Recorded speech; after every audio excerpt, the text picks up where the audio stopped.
Okay. Okay, we'd like to welcome you to our RDA meeting today, which is August 25th, 2020. Well, that 2020 is going to be a infamous year.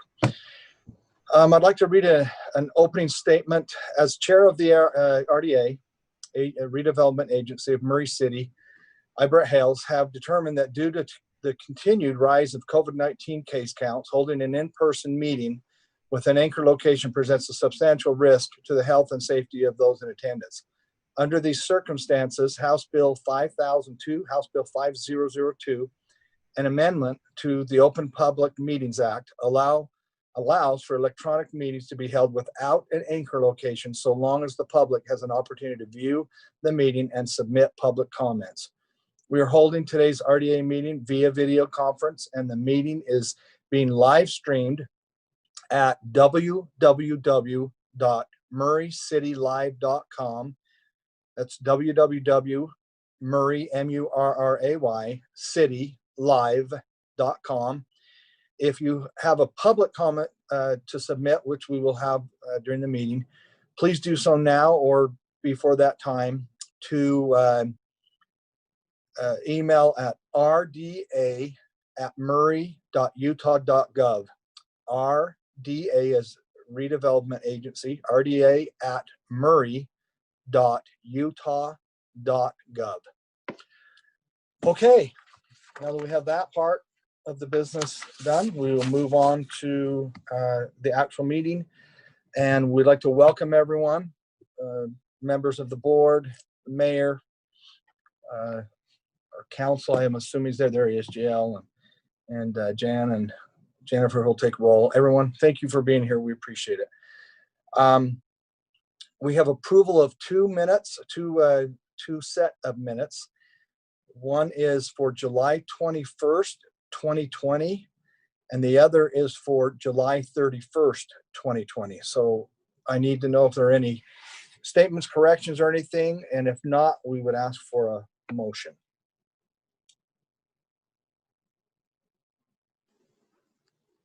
Okay, Brett, I will move approval of the RDA minutes for July 21st and July 31st, 2020. Thank you. I will go ahead and second that. Okay, thank you, Diana Rosalba. Jennifer. Ms. Martinez. Aye. Mr. Cox. Aye. Ms. Dominguez. Aye. Ms. Turner. Aye. Mr. House. Aye. Thank you. Okay, so citizen comments. Again, I'm going to send or mention the email again. RDA@murray.utah.gov. That's RDA@murray.utah.gov.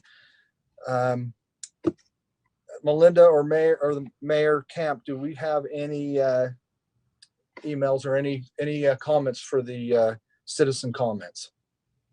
Not received any. Okay. No. All right. Thank you.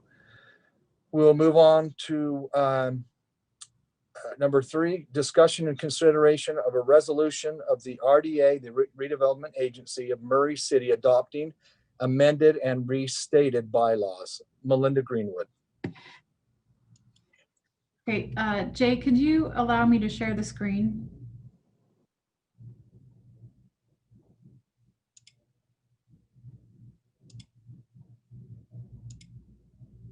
Jay?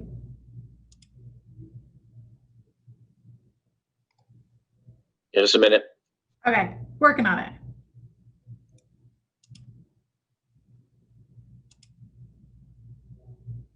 Melinda's just happy to hear your voice, at least. It's like, you start the meeting and get up and leave? Okay, here we go. Okay, thank you for your patience, everyone. So I thought I would just go section by section of the bylaws. And if you have any questions, go ahead and just bring them up and we can discuss them as a group. But we were able to put our hands on some bylaws that were last amended and adopted in 1990. And we weren't able to get a redlined copy available prior to the meeting today, but hopefully the explanation and discussion today will provide some comfort level with moving forward with approval. And if not, then we can, discuss, the board can discuss what other plans they would want to have. But in short, the bylaws have been updated to reflect current practices. When they were first put together in 1976, there was a different form of government. And so they've just been modernized, and that's been the majority of the changes. So you can see here the name of the agency we've determined is the Redevelopment Agency of Murray City. And that again was adopted by the Murray City Commission back in 1976. And they weren't even called City Council back there. Then they were called a City Commission. The purpose of the agency just states that we are to provide a redevelopment plan that will take action and will revitalize, upgrade and develop certain areas of the city. That's consistent with what was put in the last round of bylaws in 1990. The governing board, section 1.3, just discusses as is consistent with the strong mayor or the mayor council form of government, that the board of directors is also the same members of the city council. And each of you have one vote, and the policy making powers of the agency are vested in the board. And then again, with the mayor council form of government, the executive director serves as the executive director and exercises the executive powers, the administrative powers of the RDA. We do have a seal that we use on our official documents. I believe Jennifer Kennedy has access to the seal. I have a seal as well, so that's just a real simple item. The office of the agency is now, this is one of the changes that was made from 1990, is we have designated an actual address of 5025 South State Street. So when we move over to the new City Hall in a couple of years, we'll need to update that. We also just clarify and specify that the fiscal year of the agency is from June 30th to, or from July 1st through June 30th. And I don't believe that was in the old set of the bylaws, but that was something we felt like was worth putting in there to clarify. We also have put in the bylaws that we will conduct an annual audit. Again, this is a practice that we already have going with the audit that we perform on behalf of the city each year. They simultaneously conduct an audit with the RDA budget as well. We also just discussed the process that the agency reviews and approves an annual budget in accordance with the state law. We also stipulate that we'll file all of the required reports that the RDA must submit in accordance with state law as well. And then the RDA is required to annually renew its registration with the Lieutenant Governor's office. And so we've just put in the bylaws that we will complete that obligation as well. So Article 2 just goes over in a little bit more detail the responsibilities of the board members. And again, I feel like I'm kind of talking pretty fast here, but if you have questions, feel free to just interrupt and ask.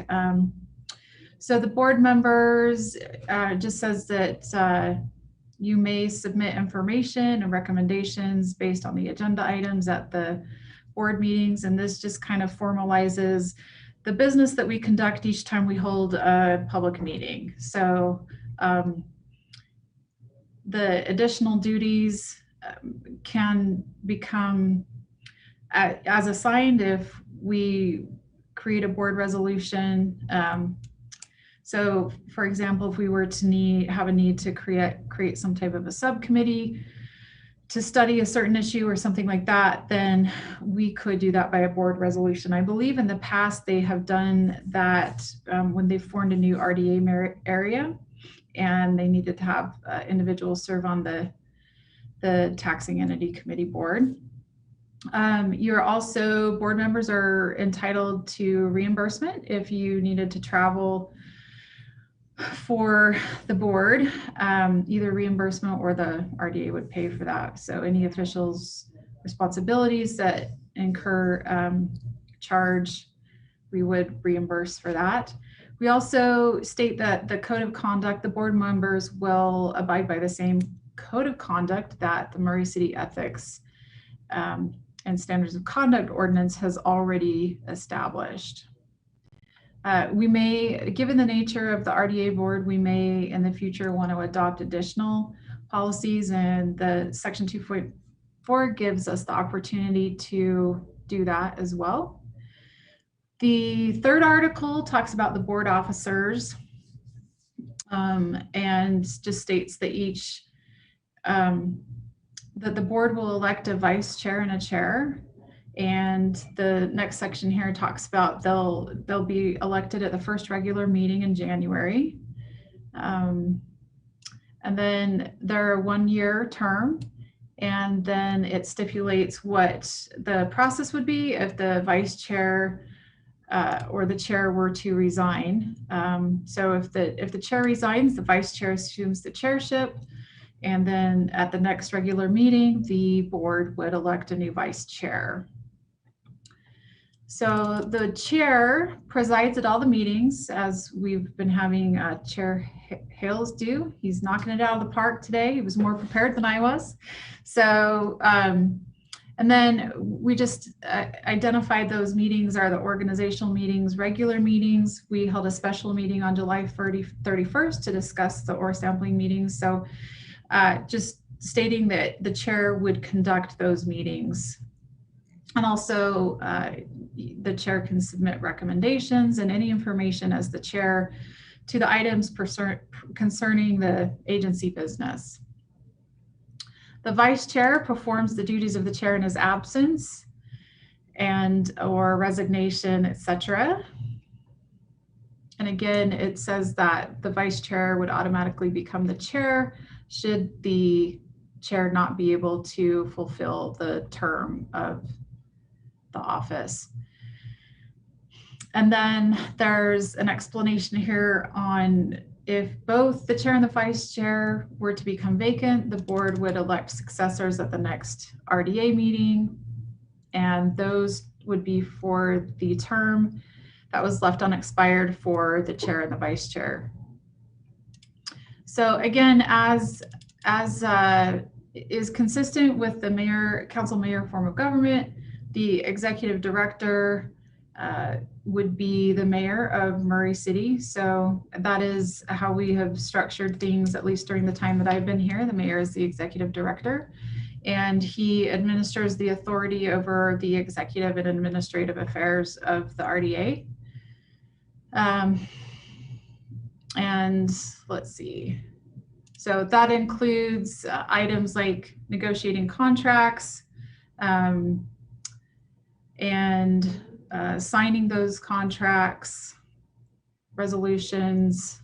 The executive director implements then the resolutions and the directives that have been properly adopted by the RDA board. And it is also expected the executive director will regularly attend the RDA board meetings, and the executive director can delegate duties to the deputy executive director, which is currently me. And then section 3.7 talks about the director of community and economic development will serve as the deputy executive director for the RDA. So the next section, Article 4, gives a little bit more information about the agency officers. And the city recorder will serve as the secretary. The secretary is the one that keeps the official minutes and documents of the agency. That currently is Jennifer Kennedy. So that's, again, something that is just status quo. The treasurer will serve as the treasurer from Murray City. So we keeping consistent again with the form of structure that we have within the city is mirroring that of the RDA. The city attorney will also serve as legal counsel. The financial officer of the RDA will be the director of finance. And then we have other employees who will also serve roles for the RDA as needed, including purchasing, public relations, accounting, and those types of services. Then Article 5 goes over a little bit more detail in meetings and just specifies this is would be consistent with the Utah Open Public Meetings Acts, but the agency meetings shall be open to the public except for any closed door meetings that we would need to have. The powers of the agency are vested in the board of directors, and 3 members have to be present in order to have a quorum. And then action may only be taken by the board of directors upon a positive vote of the majority of those present. So in theory, we could have only 3 members present. That would be 3 of 5. That would be a quorum. And then as long as a vote was at least 2 to 1, they could take action on an item at a meeting. So we discussed the... Melinda, can I ask you something real quick? Yeah, please.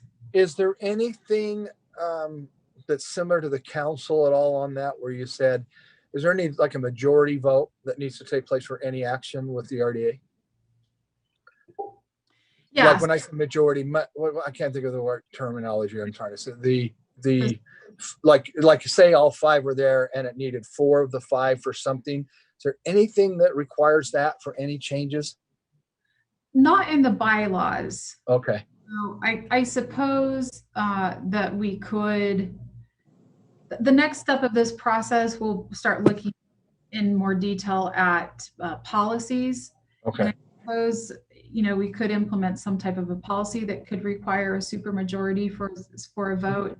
That's the word I was, and I'm not asking for that. I was just wondering, because I know there's a few things on the council that require that. So I was just curious. So Yeah. Well, so- that, question. and I may be incorrect on that with the council, it just seems like we have something on there. Maybe it's a veto type of a thing. I can't remember. Anyway, okay. You answered my question. Thank you. I think Brett? it's also- Go ahead. Yes. Joe. Brett, I think you need, on the council, I think what you're referring to is you need 3 votes, which would be a majority, regardless of how many people are there, if I'm not mistaken. Okay. GL, correct me.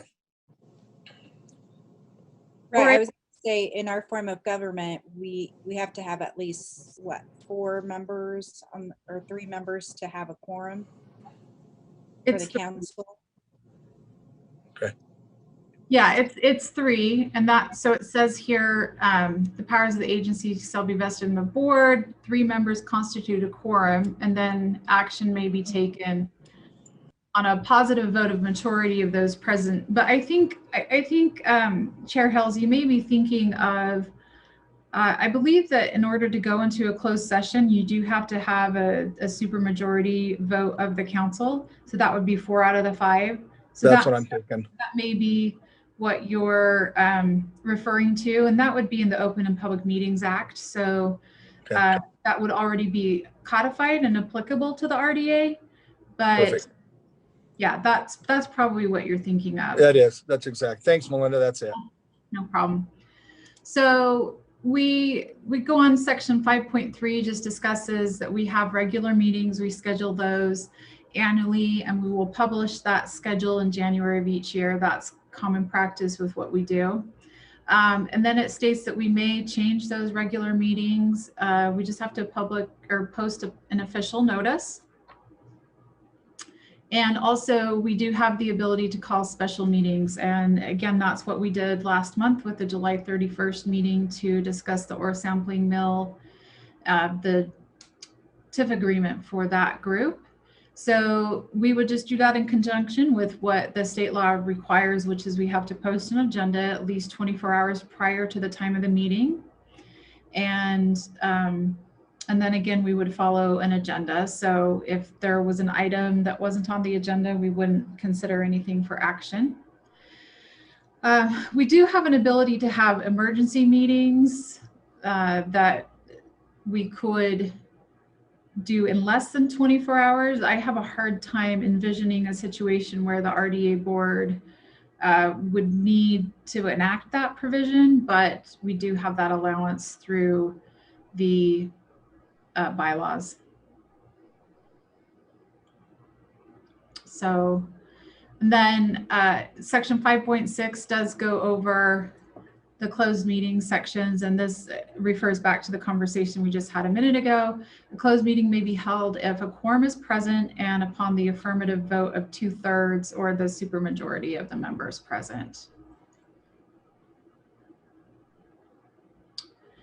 And then we just state that we'll follow the closed meeting laws and only hold a meeting for the purposes of those laws. We also would have an opportunity in here to hold a work session with some of the items we have coming up in the future. Could be pretty complex with some of the development agreements. And so we may want to have a work session.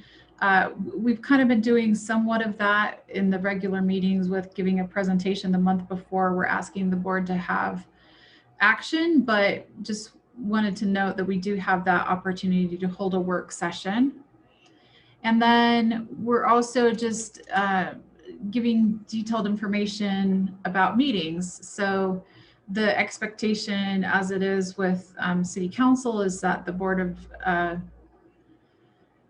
the board or the executive director can submit recommendations and information based on the agenda items on each meeting.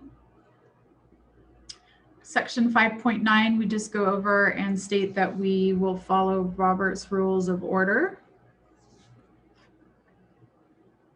Although we do say that we won't deem any action of the board invalid if it's not strictly compliant with Robert's Rules. That can get really complicated. So it gives just a little bit of flexibility. And then, section 5.10 talks about having the chair approve the agenda. And the practice has been that the executive side of the RDA has been preparing those agendas and then giving a copy of that agenda for the chair to approve. And we're also listing in the bylaws that we will commit to having a copy of the agenda and the packet, all the supporting information available to the board at least 7 days prior to a meeting.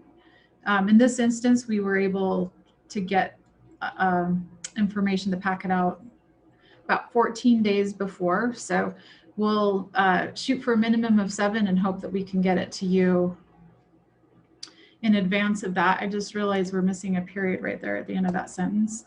Also, we're just saying that if we do need to hold a special and emergency meeting, we will get that information to the board as soon as we can have that available. And then just another agenda approval. The formal agenda is approved by the chair. In general, it's not necessarily listed on the agenda this way, but we wanted to list out the order of the business for the RDA meetings.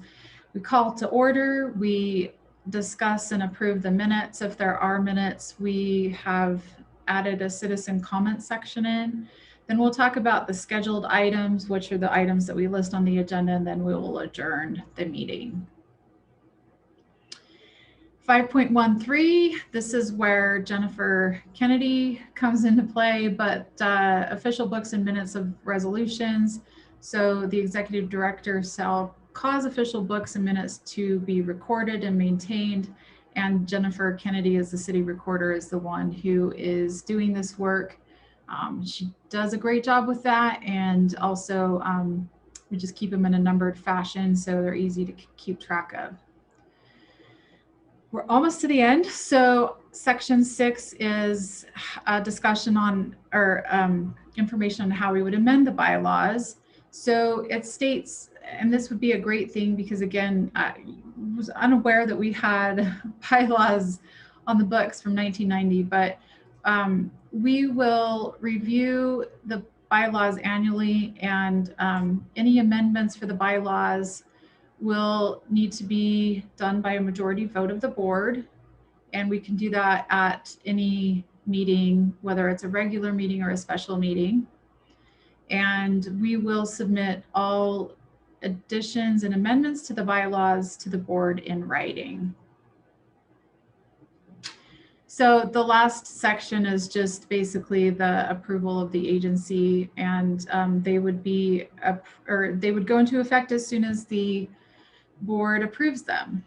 So pretty simple, straightforward as far as the current practice that we are working with. Just modernized. Again, if there's any questions, I would be happy to answer them.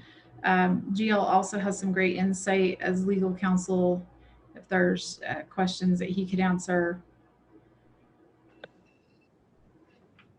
The only thing I saw on that was, and I'm kind of having fun with you, that said Brett D. Hales. Is that for Brett Dale Hales?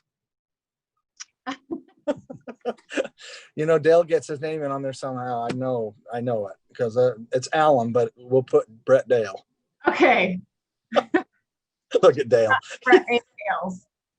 Well, you also said that in 2 years when we're in the new city hall, are you sure that cell tower will be moved by then? We will only be in the new city hall if the cell tower is moved. Linda? Yes. Okay. My concern, and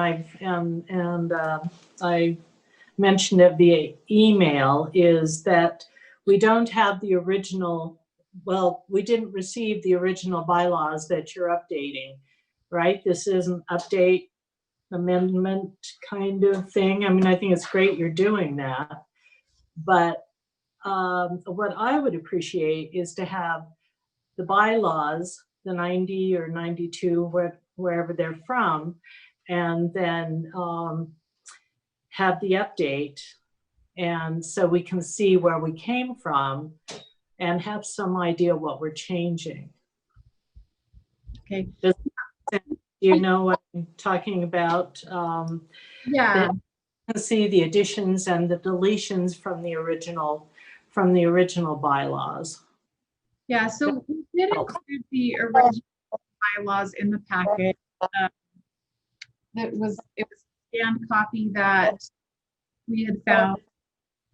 We were not able to include in the packet a redlined version, which is I think council member or board member Turner, what you're referring to is having the track changes, the redline version. So just given the nature of working off a document that's 30 years old, that wasn't readily available, but we will work on putting together a redline version and probably can have that done through the end of the week. But again, given the nature of the age of the document, it just wasn't readily available. Normally it is. Right, and I didn't understand that. GL kind of updated me on that. But I think it's important that we see where the deletions are, what the additions are prior to approving it. I wouldn't feel comfortable until I was able to see those things. I'm not sure how the rest of the council feels, but I think that's important when approving policy.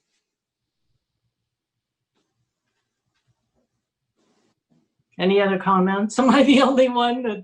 No, I think Kat's going. Yeah, I was going to say I read through the old version, the 90s one that was included, and I kind of tried to do side by side, and it is, I mean, less convenient, definitely, but from what I could tell, it looked very, very similar, updated language to what we're using, but unless I'm missing something substantial, I didn't notice any fundamental alterations in the process. Caleb, Well, do you want to go first? Go ahead. Dale, Rosalba, we're- did you? Oh, yeah. Sorry, go ahead. Sorry. I just saw Dale on not muted. I wasn't sure if he was going to say something. Okay. No, ladies first. Thank you, Dale. I went through both as well, and you know, there is a lot to know what the history was behind the RDA, and as a new council member, I'm still learning the processes and procedures. But with that said, I also know I'm not the only one, in along with administration, learning what the RDA needs to do in its function as well. So I would like to take some more time with the new bylaws and not do an immediate update to this, given that we all are kind of learning, and that's just my opinion. But with something as significant as this, we already have bylaws in place that are from the 90s. They're not updated. I know, I understand that. But it would just give us some time to really look at it and dive deep into it. And I think we all kind of went through it and said, okay, yeah, that's great, that the verbiage is great, but there's things in terms of our role, administration's role, that we can learn from and that we can better understand. And it's just mostly for me is to better understand the processes and procedures before we get into policy with the bylaw. That's my feeling behind it. I would like to kind of just delay on this a little bit longer, not forever, maybe in the next month or so, and then just take a little bit more time. There's things that we can learn from, even from state code, other forms of government that are like ourselves, on how they function, the RDA. Right now, it's your role, Melinda, to kind of help guide us in that. But in other structures of forms of government, there are specifically people who play the RDA head in this role, right? I mean, it's a whole entity outside of our form of our board and the executive board, as it acts like as a nonprofit. And then their role is, I mean, this is just kind of the idea, and their role is to oversee everything within the RDA. So it's just for me, it's understanding where we came from and understanding the processes. And I would just like a little bit more time on that and a little bit more research. Yeah, Oh, sorry, Dale, go ahead. oh, I'm sorry, buddy. We've had, so, you know, Brett and I went through these as well, and there were changes made by GL and Melinda, and we approved to bring these forward. This is a new document. It's an updated document, but if there's something that's not there, we've been since 1990 without an update. So another month isn't going to matter one way or another. We need to feel comfortable with it, but I have confidence in this document. If we can improve it, we can improve it. But a month one way or another won't make any difference if it makes the council more comfortable, in my opinion. Go ahead, Diane. Okay. And I agree, and it would help me. And also, if we had a copy that showed the deletions and you know, how to compare and contrast. That's the way I'm used to updating policy, and so I just think it's more professional. Makes more sense, because then I know what I have an understanding of what it is I am, you know, approving and what's being updated. And if there's something that I need to be aware of that I'm not, it would be helpful if we had a version that reflected that as well. Thank you. Okay. Well, so we were going to make we're going to vote today. So if we're not going to vote, or excuse me, we need to vote. So we need to either say that I need a motion one way or the other, I guess is what I'm saying.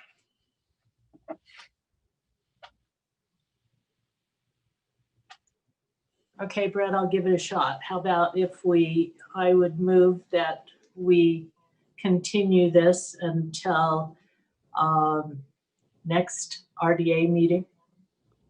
Melinda, when is that? I think that's the 17th of September.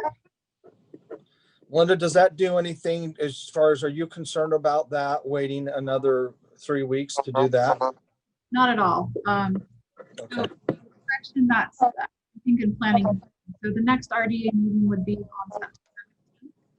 And we can certainly a track changes version out to the board as quickly as possible. And we'll, definitely make a note that's the preference for the format. And we'll just go from there. So I think that's fine. No rush on that. okay, before I get a second, I want to ask the mayor. Mayor, are you okay with that? Sure. Take another month or two, whatever makes you comfortable. Okay, thank you.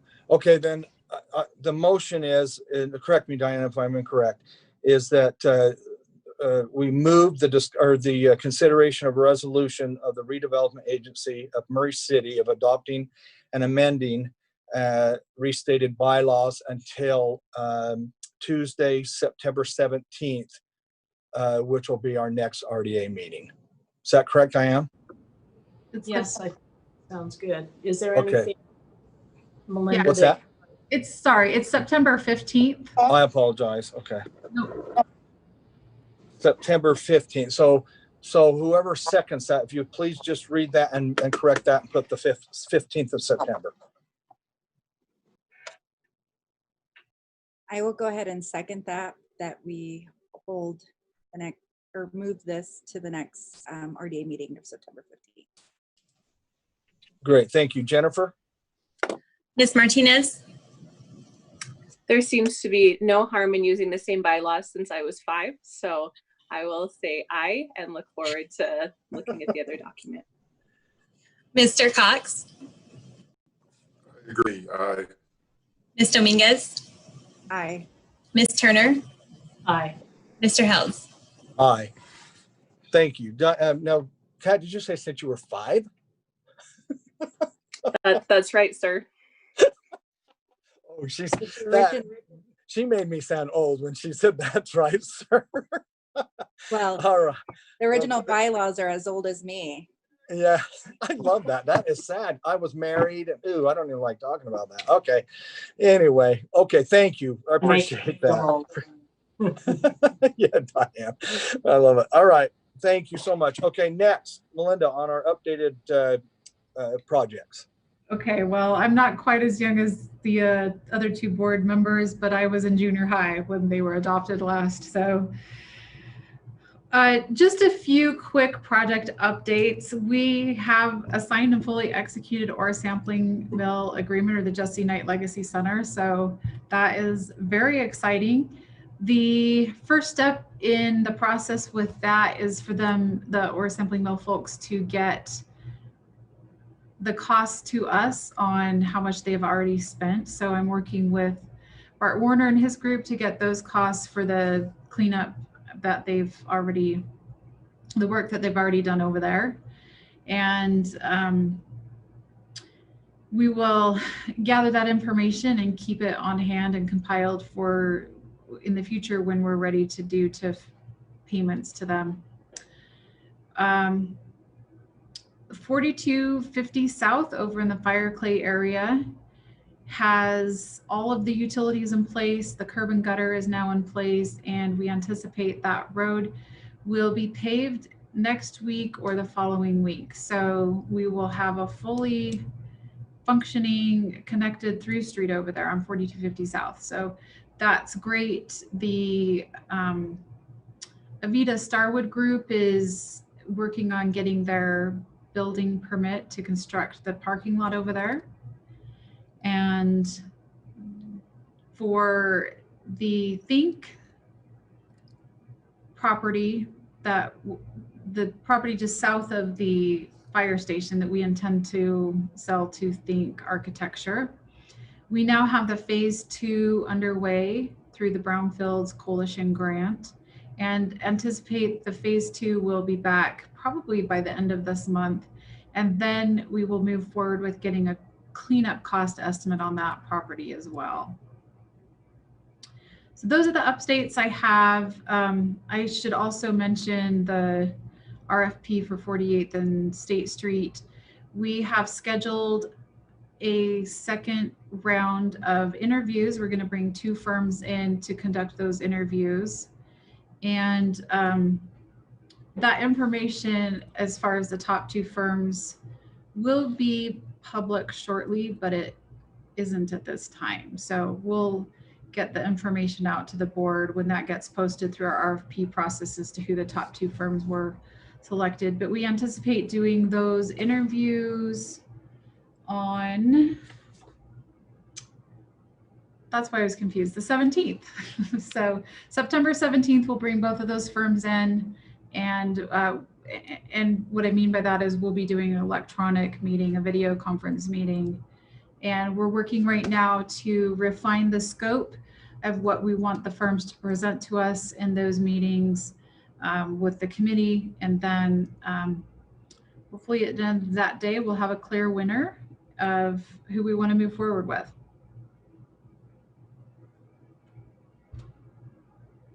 Any questions I could answer? Can I ask a question? Sure. So you get down to 2 and then interview them, and then the final choice is brought to the RDA. What is our role from that point in that process? So what we anticipate doing is initially entering into like an exclusive developer or an exclusive negotiation agreement with a top firm.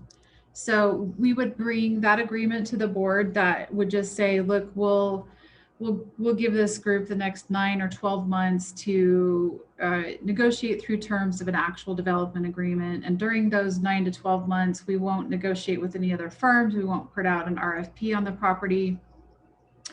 And then when we get that development agreement to a point where we're ready to bring it to the RDA board, that's when we would bring that to you. And just as we did with the ore sampling mill, we would discuss that, present that, and the board would eventually hopefully approve the participation in development agreement.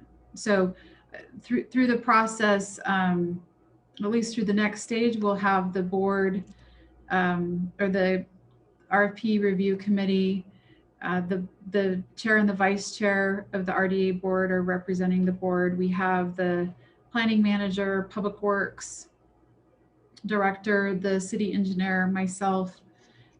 We've got Mayor Camp, Doug Hill, and Jennifer Heaps that are all on that committee.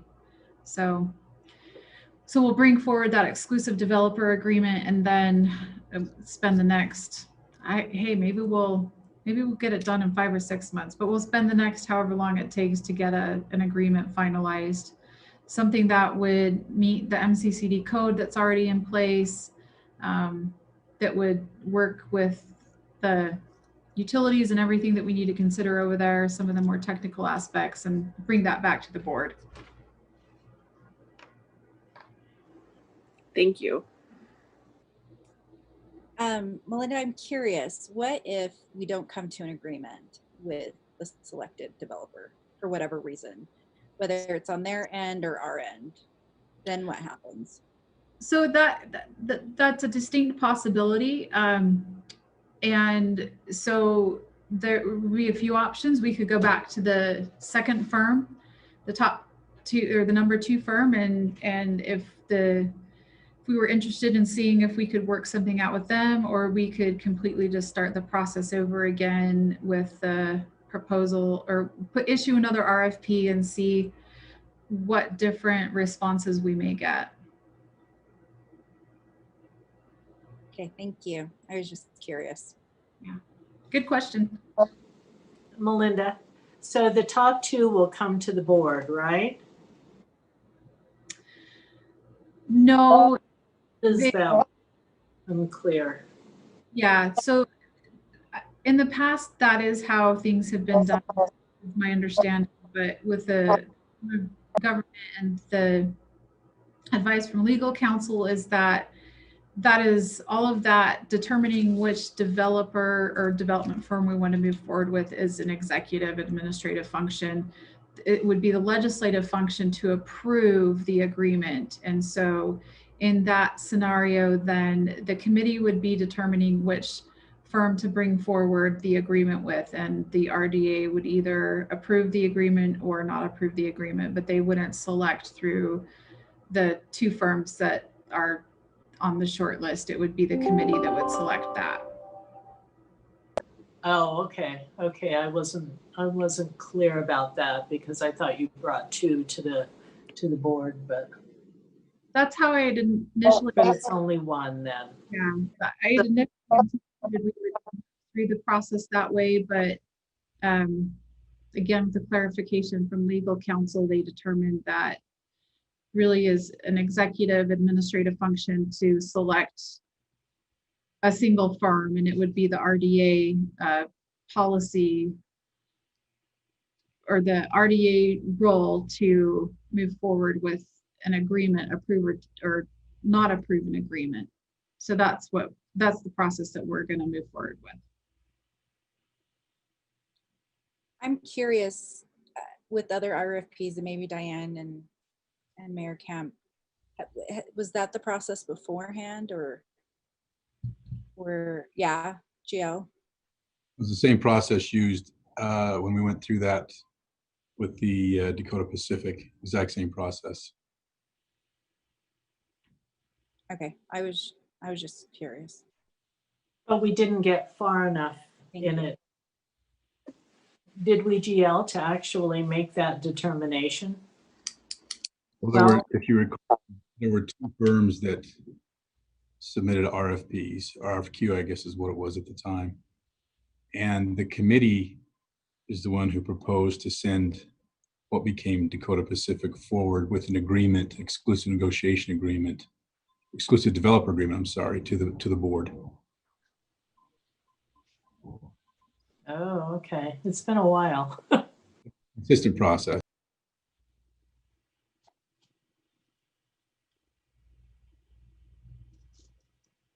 Thank you, Gio. Any other questions for Melinda? No? Okay. We're done then, right? I always say we're done yet before I say adjourn, so I can go back and say, oh, never mind. Okay, so it looks like we're good. Well, thank you everyone, and we're looking forward to those results on the RFP. Is that RFCP, correct? You said Q, and then I was thinking, that's right, that's what they used to be. Okay.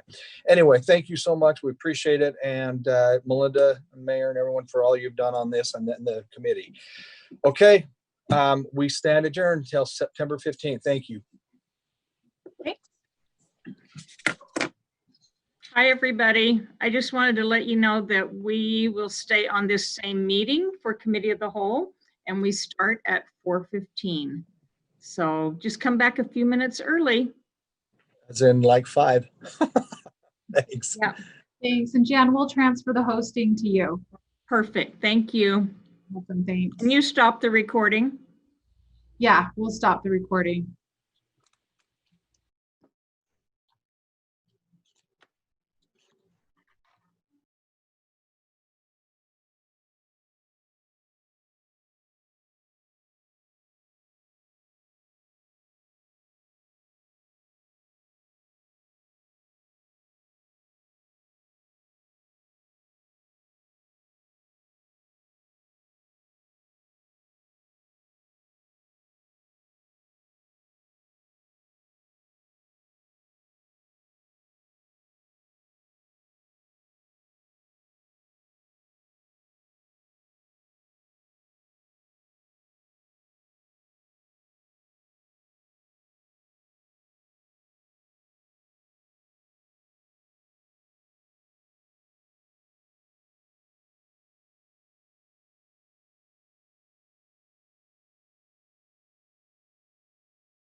to Committee of the Whole.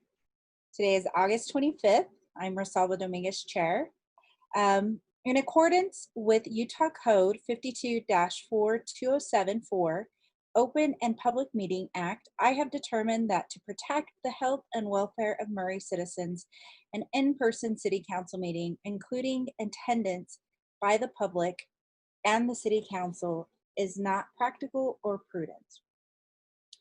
Considering the continued rise of COVID-19 case counts in Utah, meeting in an anchor location presents substantial risks to the health and safety of those in attendance because physical distancing measures may be difficult to maintain in the Murray City Council chambers. The Center for Disease Control states that COVID-19 is easily spread from person to person between people who are close contact with one another. The spread is through respiratory droplets when an infected person coughs, sneezes, or talks, and may be spread by people who are non-symptomatic. It is my intent to safeguard the lives of Murray residents, business owners, employees, and elected officials by meeting remotely through electronic means without an anchor location. You may view the meeting via live stream at www.murraycitylive.com or via Facebook on our Facebook page at Murray City, Utah. If you would like to submit citizen comments or public hearing comments, you may do so by an email in advance or during the meeting to city.council@murray.utah.gov. Again, that's city.council@murray.utah.gov. It's also on the screen. Comments are limited to less than 3 minutes. Include your name and contact information, and they will be read into the record. Thank you, everyone, for your attendance. I am going to go ahead and ask for a motion for approval of minutes for Committee of the Whole for June 2nd and June 16th. Can I get a motion? I will move that we approve we approve the minutes for Committee of the Whole for June 2nd, 2020, and also June 16, 2020. I'll second. All right. Thank you, Kat. Thank you, Brett. Jennifer? Ms. Turner, Aye. Mr. Helds, Aye. Ms. Martinez, Aye. Mr. Cox, Aye. Ms. Dominguez. Aye. All right. With the minutes approved and passed, we are going to go ahead and start with our first discussion item and welcome Rochelle Hobbs, County Recorder, to go over the Salt Lake County Property Watch Program. Hi, Rochelle. Hi, thank Hi. you so much for inviting me to your Murray City Council. I'm going to share a PowerPoint presentation. Can you guys see that? Yes? Okay, wonderful. Thank you for this opportunity to participate in your Murray City Council meeting. Many people ask what the County Recorder's Office does. We a transaction that has to do with real property. We maintain a database of over 14 million documents. For the property record to be accurate and complete, we have to record, abstract, index, and plat all the documents. This year so far, we have already recorded over 190,000 documents, and we are on target to have a record-setting year in recordation. We do all of this with 42 employees, and I am confident that I have one of the hardest working teams in Salt Lake County. This is a picture of us wearing our masks. We've experienced unprecedented times as our office has responded to the COVID-19 pandemic. Despite these challenges encountered, the Recorder's Office has continued our critical services to the public. There has been no interruption in service. We've been open since March, since this pandemic hit. And that's a picture of our on-site crew. Our office has seen an average increase in documents of 40% in the first half of the year and an increase of 43.5% to date. So we are busy and we are keeping up with the work. In 2019, we worked to ensure collaborative relationships both with our fellow recorders across the state to ensure best practices are implemented, customer service is outstanding, and that our new system going forward is intuitive and secure. We met with many of the major title companies one-on-one to ensure our office is providing the services necessary for our constituents to carry out their business, and have sought their feedback on changes to process that maximize our efficiency. Community outreach and service is something that is very important to me. We visited all 16 Salt Lake County senior centers and offered them copies of their complete property records. We were able to look up thousands of records and were able to serve hundreds of individuals by bringing our office and expertise to them. In recent months, our homes have taken on the added role of office, classrooms, and a refuge from this virus. One thing remains the same, and that is the American dream of home ownership. To protect your property record, we have launched a new free service called Property Watch. This service notifies Salt Lake County property owners when something is recorded on their property. This is a great resource that will help prevent title fraud while protecting your property record and offers peace of mind, which I believe is something we all could use a little more of right now. We currently have over 7,700 registrants, and we are hoping to see that number increase. If you were to visit the Salt Lake County Recorder's website and click on Property Watch, which is the middle of the main 3 links on the home page, from there you are asked to provide your Salt Lake County address, enter an email that will only be used for Property Watch contact information, and the parcel number will automatically populate once you've completed steps 1 and 2, and then click on Apply. Once you subscribe, you'll receive a confirmation from the County Recorder's Office, and it's really that easy. Going forward, you'll be notified whenever something is recorded on your property. This is some of the feedback we've received from Property Watch registrants. You can see the words powerful, useful, opens up conversations, allows families to watch the status of elderly, vulnerable people for protection of their property. As of this morning, as I mentioned, we have over 7,700 subscribers, with Murray making up 421 of those subscribers so far. So hopefully me talking to you tonight, we can get that number for Murray bigger, and hopefully we get more people from Murray City to subscribe to Property Watch. And I just wanted to end with, again, appreciation and thank you for allowing me to participate in this meeting. We found this picture, a historic picture of Murray City that we thought would be cool to include. And I'm available if you have time for a Q&A. And I'd also be interested in any of you that have subscribed to Property Watch if you have any feedback or questions on it, or about what the Recorder's Office does. Thank you so much, Michelle. That was great. Does anyone have any comments, questions? I have a question. Yeah. Michelle, I'm wondering if you have something on your property, how do you get it removed?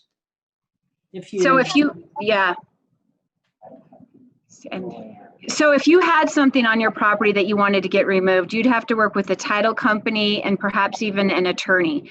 And the beauty, Diane, of Property Watch is, hopefully by subscribing, a lot of times people won't find out about something recorded on their property until a time of sale, when they're selling their property, and nobody wants that kind of a surprise. So that's a great question. Yeah. Have you subscribed, Diane? Not yet, but I will. Thank you. Thanks. It's a great service. Rochelle? Yes. This is Brett Hales. That's a great idea. I worked with with a credit union, with credit unions my entire life. And like you said, most of the time when you find that out, you're refinancing or you're selling your property. And a lot of times it could have been a simple mistake, or it could have been removed, and yet it stops all the transaction moving forward. So yep.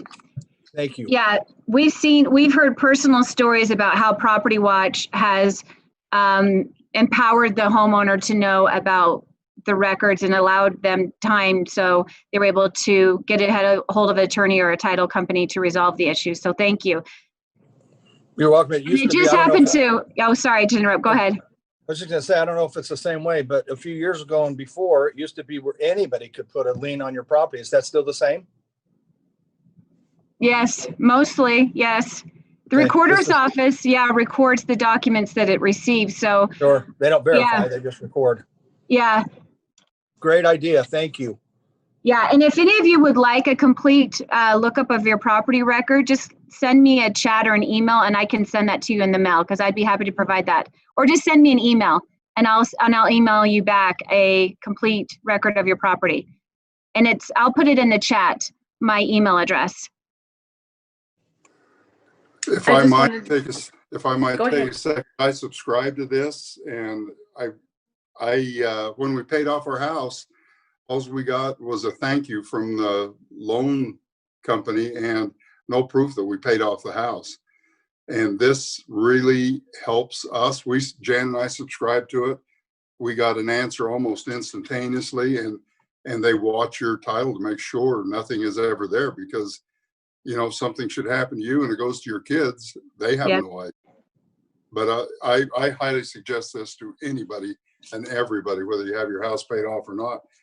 People go 20 years and then go to sell their house and find out contractor didn't pay for their driveway to be poured, you know, and there's a lien there. So this is just a great service and I really appreciate what you're doing here. Thank you, Dell. And I understand your conversations with Senator Maine also helped us in thinking about Property Watch and helped us planted the seeds. And I really appreciate that. This is my pleasure. I think it's a great Okay. service you guys. May I just Dale, add Dale, one thing Dale. too? There's a lot of third-party unaffiliated vendors out there that will send people information saying that if they want to be notified of anything about their property record for a monthly $15 fee, we'll send you that. And so hopefully getting the message out that they can subscribe to Property Watch directly from the county recorder's office will hopefully make it so people don't fall vulnerable to paying more money for public information. So hopefully that Property Watch will do that as well. Rochelle, are you going to different city council meetings as well? Yes, I'm trying to get on all of the city council agendas as much as I can. Perfect. Yes, Well, thank you. I know. and community councils too. We're trying to Good. been taking it to the metro townships. Yeah, Good. This is awesome. Thank you so much. I think this is our 13th. So lucky number 13. Wow. I just have to say one thing. Really, Dale Cox had something to do with this, Rochelle? Don't say that. Yeah. He's already got a big enough head. So oh, He well. asks good questions. I don't know what else to say, and I didn't have a thought good you- answer until I got thought- Property Watch. I thought you for sure you're going to say, he asked me to say that for him. Oh no, he didn't. Well, thank you again. I'll include my email address and I would be happy to send you your property record if you want. Yeah, I might have to email you. Yeah, I'll include it in the chat. Thank you. Thank you. Thank you all. Thank you for attending. Anyone else have any questions? We're good. All right. Well, thank you for your time, Rochelle. Oh, go ahead. Hey, one more thing. If it could be included in a newsletter or a link on your website or any platform that can communicate this to Murray City residents, that would be wonderful to get hopefully more people enrolled in Murray City. Do you have anything that has been formatted for social media? Yes, we do. Can I forward that on to someone? Yes, you can forward it on to Jan, Jan? Okay. and she can get it out and disperse it to all of us. What's Jan's last name? Lopez. Lopez? Got it. Okay, we've got her information. Wonderful. Thank you. Yes, thank you. Thank you for your time. Well, that was great information. We will be sure to distribute that. All right, so moving on. We are going to go ahead and move forward with NeighborWorks Salt Lake for the construction project at 871 West Trip Lane. Allison, how do you pronounce your last name? Tess? It's actually Treese with Treese. an R. Oh, that's right. She's Yeah. forgot to put the R in. Who's the manager at NeighborWorks for Murray office. Allison, welcome, and please go ahead and let us know what is going on. Okay, well, thank you so much for having me here. And I am looking forward to that mortgage watch program too. That sounds like a great deal. I'm going to actually turn the time over to Rob Poirier. He's our engineer, and let him kind of explain the situation, what's going on, and then we'll kind of open it up for questions. Go ahead, Rob. You'll have to unmute. Could I interrupt? I still have Rochelle sharing her screen. Yes, I was just going to say that. Rochelle? Go.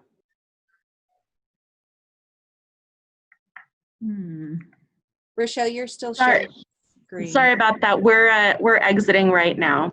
Okay. Sorry. No worries. Thank you, Rochelle.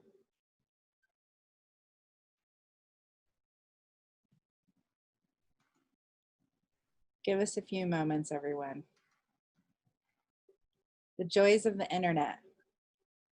Welcome. At least it's a nice background. Right? It's lovely.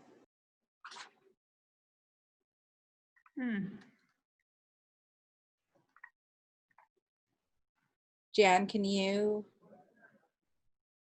remove it at all on your end? Oh, there we go. All right, go ahead, Rob. Take it away.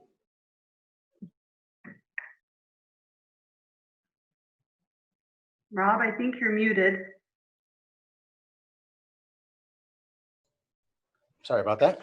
Okay, so we were asked to design a 10-lot subdivision for Neighborhood Works, and as part of the process, the city had asked us to consider continuing the road down through to connect Tripp Lane to Willow Grove. And so we went about our design and presented it to the Planning Commission, and they had provided a few conditions for us, engineering and planning, and we were able to quite easily take care of a few of the questions that they had had about our design.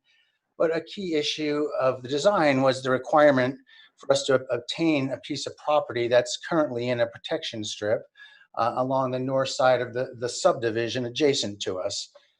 And so, you know, we've spoken with all departments within the city, and, you know, each department weighed in for different reasons about why they all wanted the road to go through.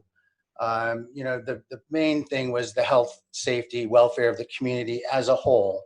We understand this might be a slight inconvenience for a few residents, but for the community as a whole and how it functions with traffic around the schools, every department, including fire, police, planning, public works, public utilities, they all weighed in that it's a benefit, a greater benefit to have the road go through. And, you know, the reasons are numerous, but currently a big issue is that students have to cross onto private property, you know, in order to get to the school, and then they have to traverse through a field. This new proposal would give them a nice public sidewalk with streetlights and a safe passage. You know, they're currently walking through the parking lot that's not striped, and there's just a lot of bad traffic patterns there. So, you know, we feel that this is something that would benefit the community as a whole.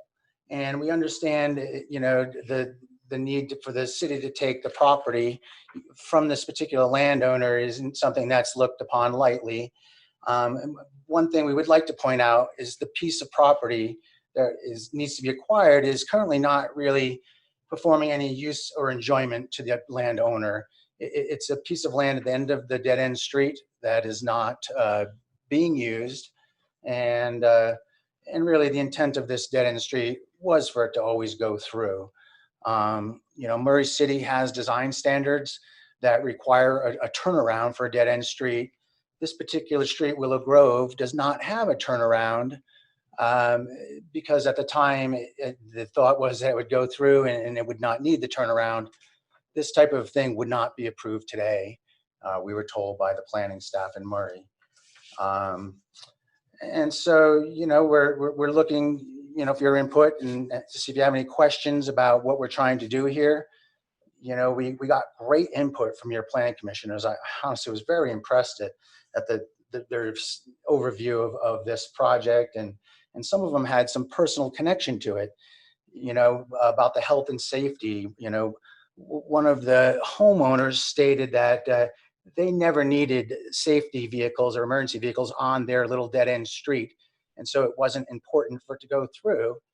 And one of the planning commissioners immediately responded that he's a coach on a baseball team that had an emergency at the ball field at the school, and the emergency vehicle couldn't get within hundreds of yards of the site. They had to walk in, which caused a significant delay. And so right away, we had a good example of how this benefits other folks, health and safety wise, just as much as it might the folks living on the dead end street.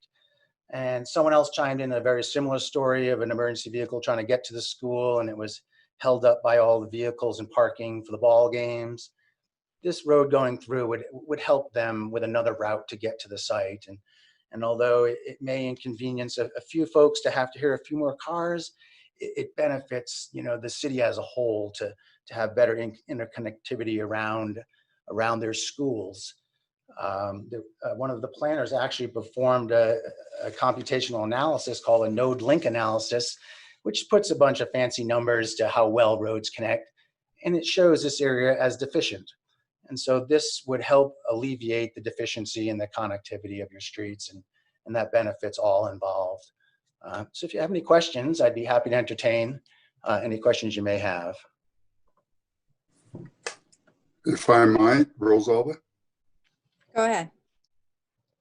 First of all, I appreciate your presentation. As far as safety is concerned, I fear more for putting that road through, because it'll throw, and I don't know, but 100 or more cars per day, 2 or 3 times a day through that small neighborhood with small roads.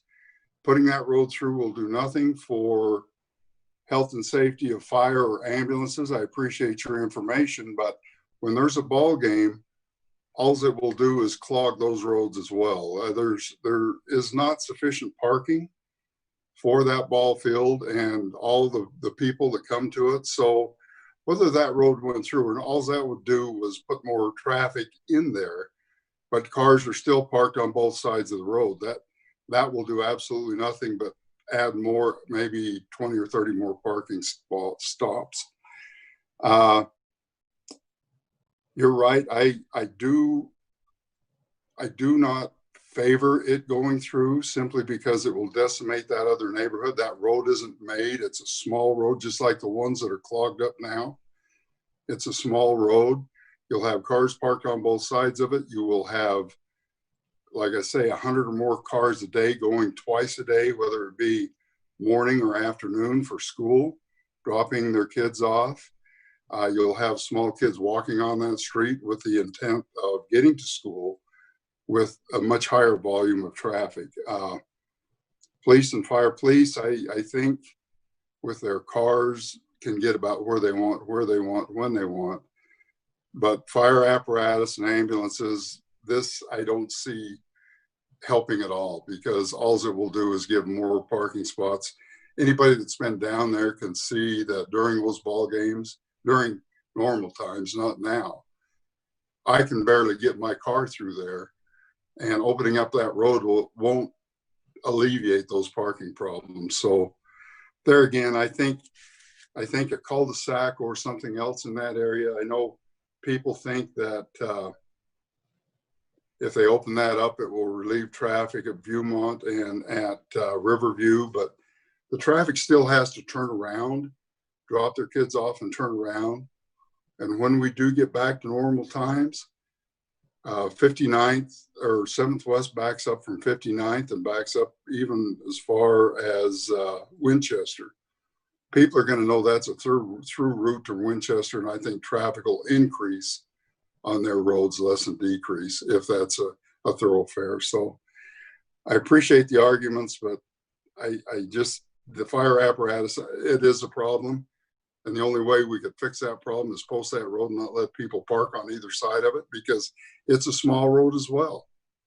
So it will just add to the problem to open that up. I don't see where it will diminish the problem at all. Hopefully a cul-de-sac would work, or dead end the road. I don't know, either way, but I don't think opening that road is going to do anything as we think we're trying to fix. Thank you. Thank you, Dale. Allison or Rob, do you guys have the image of the site in question, like an aerial, or Jared or Melinda, that we can share so we can see? Yeah, let I me do. Let me pull that up. do you want me to do it, Melinda, or do you want me to? Oh, if you Yeah, have I've it, got it up. I have it handy as well, if you want to do it.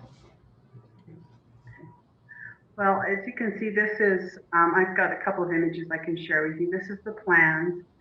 Let me scroll out a little bit. And this is the parcel that they're talking about right here. I don't know if you can see that where my cursor is. In fact, maybe I better, let me share a different screen with you. I think it'll be a little bit right here. Can you see this one? This is the actual aerial. Yep, that looks good. And so, Out a little bit. okay, let me zoom in as much as I can. So this is the walkway right now. They come through here and then they jog a little bit and go through here to get to the school. We already own this piece of property right here. So we're just talking about this piece of property right here out on the street. So this is the actual strip of property that we're talking about. That's the piece of private property that the students currently have to cross before they get onto the school property. And this also, yes, they have to cross through here. and this also illustrates how owned they by- have to go across a parking lot rather than being on a sidewalk. This parking lot isn't striped or finished. There's no pedestrian route through it. And so, you know, when there's ball games going on and kids are walking through there, it's a busy, chaotic parking lot. Having a sidewalk, you know, with a street light on it would certainly put them on a better route. And then also this route through the parking lots and by these ball fields at different times when the fields aren't being used, they're just empty structures out in the middle of the field that kids are walking by, whether that creates mischief or an opportunity for mischief. It's just not a preferred route as opposed to a public sidewalk with streetlights, I feel. And then of course we seldom put pedestrians across private properties for sidewalks. So that's just something we don't typically see in a subdivision design.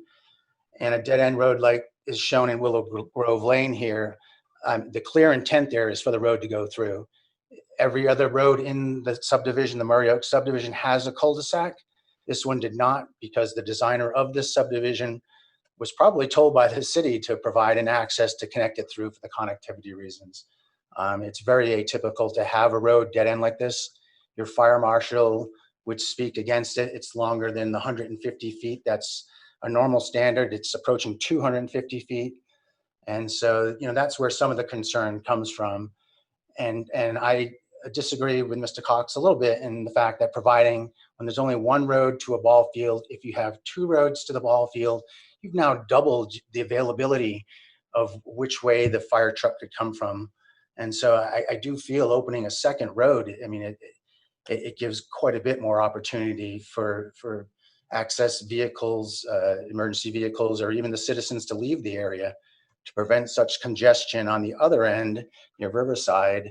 You know, some folks that live in this neighborhood could come directly through, and I, you know, a general planning principle and transportation principle, the more you disperse traffic evenly through your city, the safer it is. When you concentrate cars in a certain area, it concentrates issues, whether it's turning issues, traffic accidents, and that's why this node link analysis is done. It's because, you know, the planners are trying to get the people to use all the streets in the city a little bit more evenly rather than concentrating at certain locations, because that's where the accidents tend to occur. So I feel the second road is a welcome addition. And like I mentioned, a couple of the other departments, I'll just state what their views were, but public utilities, you know, we would have to have sewer mains and water mains through people's yards in order for this to not go through. Many cities around you, that's not allowed at all. It's a special exception in your city that we would have to get from Trace Stokes, I believe, to allow the utilities to go through the side yards, because it would be public utilities, water, sewer, and storm drain. The easement would be almost about as wide as the pavement of Willow Grove Lane, which is quite prohibitive to the area in the lots of the subdivision. But over time, generally what happens is people plant trees, decks are built, sheds are built, and these things become obstructions over the utilities. When the city has an emergency and they have to go in there, Sometimes at their own expense, they have to clear the way to get the utility repaired.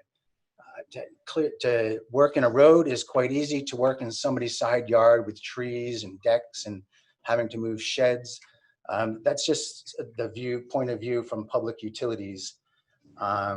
Public Works, they deal with your storm drain systems. They also would prefer not to have storm drain pipes in people's side yards for the same reason. But in this particular case, with the road going through, this subdivision will have a detention pond. Heaven forbid anything ever happened. If the pond overflows, the water would go into the public right of way and down the street.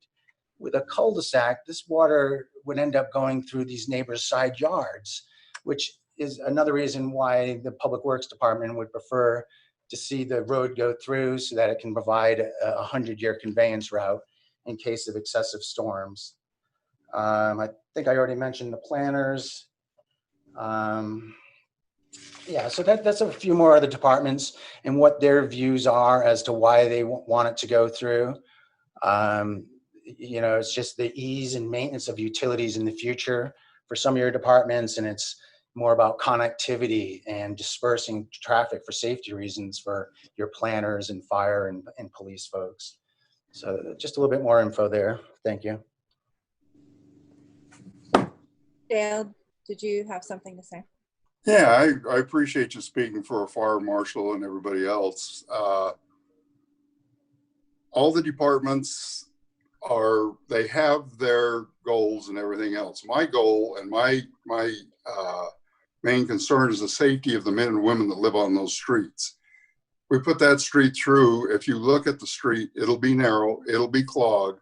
You can look at your aerial picture and see how little parking there is at the ball field. If that street goes through, that is a very narrow street as the one is above it. And I can guarantee cars will be parked on each side. Cars will be trying to get through. You won't get connectivity. Well, you'll have connectivity, but you won't have any more access to fire as you do now. You see 4 ball diamonds and enough parking for maybe 20 cars. So those cars will park someplace and they'll park on that same street. Plus they'll park down in that other neighborhood. I wouldn't be so adamantly against it if that road was wider, if both roads were wider, but I see what it does to those neighborhoods now, how it decimates them, how that traffic shuts those neighborhoods down 2.5 hours a day coming and going. And all we will do is spread that problem through through that little neighborhood. As far as utilities are concerned, we had a discussion. They can run the utilities through that road. The Livingstons are willing to let them go through the right of way as well. There'll be sidewalks for the kids to walk on even if you deadhead that road there. There'll be sidewalks for the kids to walk on. There are no ball games when the kids are going to and from school, so the ball games are in the afternoon and on weekends. So, you know, we could argue this and debate this back and forth all day long. But the bottom line is, you open up that road, you decimate that neighborhood, and there's a safety concern for the men and women and the kids that will be walking to school, because there'll be a traffic jam there as sure as the sun comes up in the east every morning and every afternoon. And those kids will be walking along those roads. So, you know, we can debate it back and forth all day long, but those are my reasons. I think, you know, there's safety concerns on both sides, and I agree, but I don't see this as a good resolution for fire trucks, because I'll guarantee they won't be able to get through there if there's a ball game, and they're fine getting through there now if there isn't a ball game. And with that, I'll sit back for. Anybody else have? I know, Jared, are you still on the call? Do you have any comments to add? I know you presented it at the Planning Commission. Sorry, yeah. You know, I don't know what to add other than Rob kind of represented that side well, and I hear Councilman Cox's concerns, and we heard a lot of that the night at the meeting. But yeah, those kinds of concerns are an issue, and we recognize it's not a perfect solution. But I think I would just reiterate what we presented that night to the Planning Commission, and I think the NeighborWorks engineer expressed that pretty well too. We do feel like the benefits to connecting the roads here were clear when the subdivision was originally created, and they're still clear to us today. It increases circulation and makes things better all around. It doesn't necessarily fix every problem, especially right here where there's been no traffic through onto that dead end street. But that's outweighed, in our opinion, by the benefits of connection. I don't know how to say it more succinctly than that. It's been represented pretty well. And I do appreciate what you guys are saying. Sure. But I'm not against the project. I'm all for the project. It's just the design of that road. And it's easy for you and I and everybody to say that it will benefit the connectivity, but we don't live on those streets. And we're not the ones that are going to be directly impacted by it. I just want to make that perfectly clear. But I think the project is a great project. The design, in my opinion, we need to, even if it's just dead end that street, you can have your utilities go through, you can do whatever you want, take care of that and the future. When this was designed, it was, I don't know how many years ago. And the population, look at the houses around, the population wasn't what it is now. And the traffic isn't what it is now. And the congestion isn't what it is now. So there again, I'll try to shut up, but I'm not going to make any promises. Anybody else? Madam Chair, may I be heard? Sure, yeah, please. So the purpose of this tonight, this discussion, is to start the process to fulfill a condition that the Planning Commission made when they approved the preliminary subdivision. And that condition is that the applicant obtain this private property that we're talking about tonight. Now, I can't speak for the applicant. I have no idea if they've made an effort to purchase it, if they've talked to the owners and documented that to see if that's gone anywhere. If they can't purchase it, then their next option, I guess, in their minds is to come to the city council and to have the council consider and then agree to exercise eminent domain on their behalf. So that's the purpose of this discussion tonight as a committee of the whole. There's a whole process involved in eminent domain. I'll just briefly go through that. There's been some negotiations on behalf of the city with the property owner that ended with obviously not obtaining this property. The purpose of the committee of the whole was to alert the council that this is a potential that the applicant would like to pursue, and it is the applicant who is pursuing it. And if they want to come back again, then there would be a time when we would have to put a resolution before the city council in a city council meeting and have the council determine whether they were going to vote in favor or against eminent domain. In order to do that, there are noticing procedures, and there's also some other things we'd have to do before that could be on an agenda. And then if the council did, assuming the council did vote to move forward with eminent domain, there's a process there that's a little bit lengthy as well, and that is the filing of a complaint in court. I'm told that's about a 90-day wait to get into court to have a determination in terms of whether the city can move forward with eminent domain. But the bottom line is here tonight is that we're talking about, or the applicant is talking about, whether the council has any appetite to exercise eminent domain. And obviously we can't vote tonight in the committee of the whole, but that's what this discussion is all about. It is about the development, but primarily it's really, is this something the council is going to do going forward? Can I ask a question?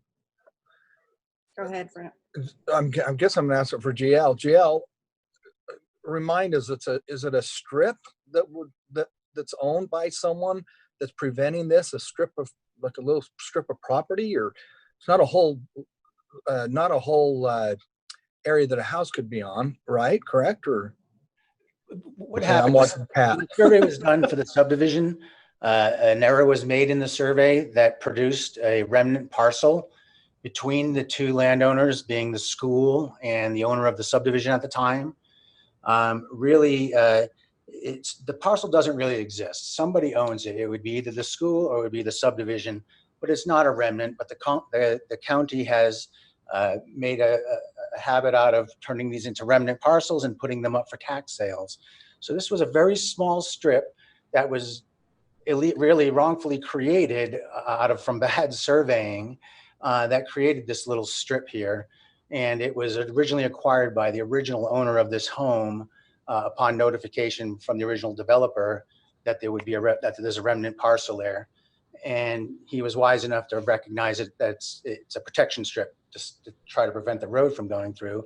And so the owner purchased that small piece of land. But he is not occupying any of the land in question that the city is looking to take in eminent domain. None of his landscaping or sheds or none of that's within the area. It's an unused piece of ground at the end of the dead end that the city would be trying to acquire. So really, this property is not, the property that he owns is not a part of his daily activities of his home or the existing property where his house sits. Correct. And to me, I find that very important, because it doesn't really hurt his enjoyment of his property. He still gets to enjoy that remaining 2 or 3 feet that he's landscaped. But this part here, he hasn't done any improvements to. And that's the part where the students are really crossing private property, which isn't typically a thing the city likes for liability reasons. Go ahead, Diane.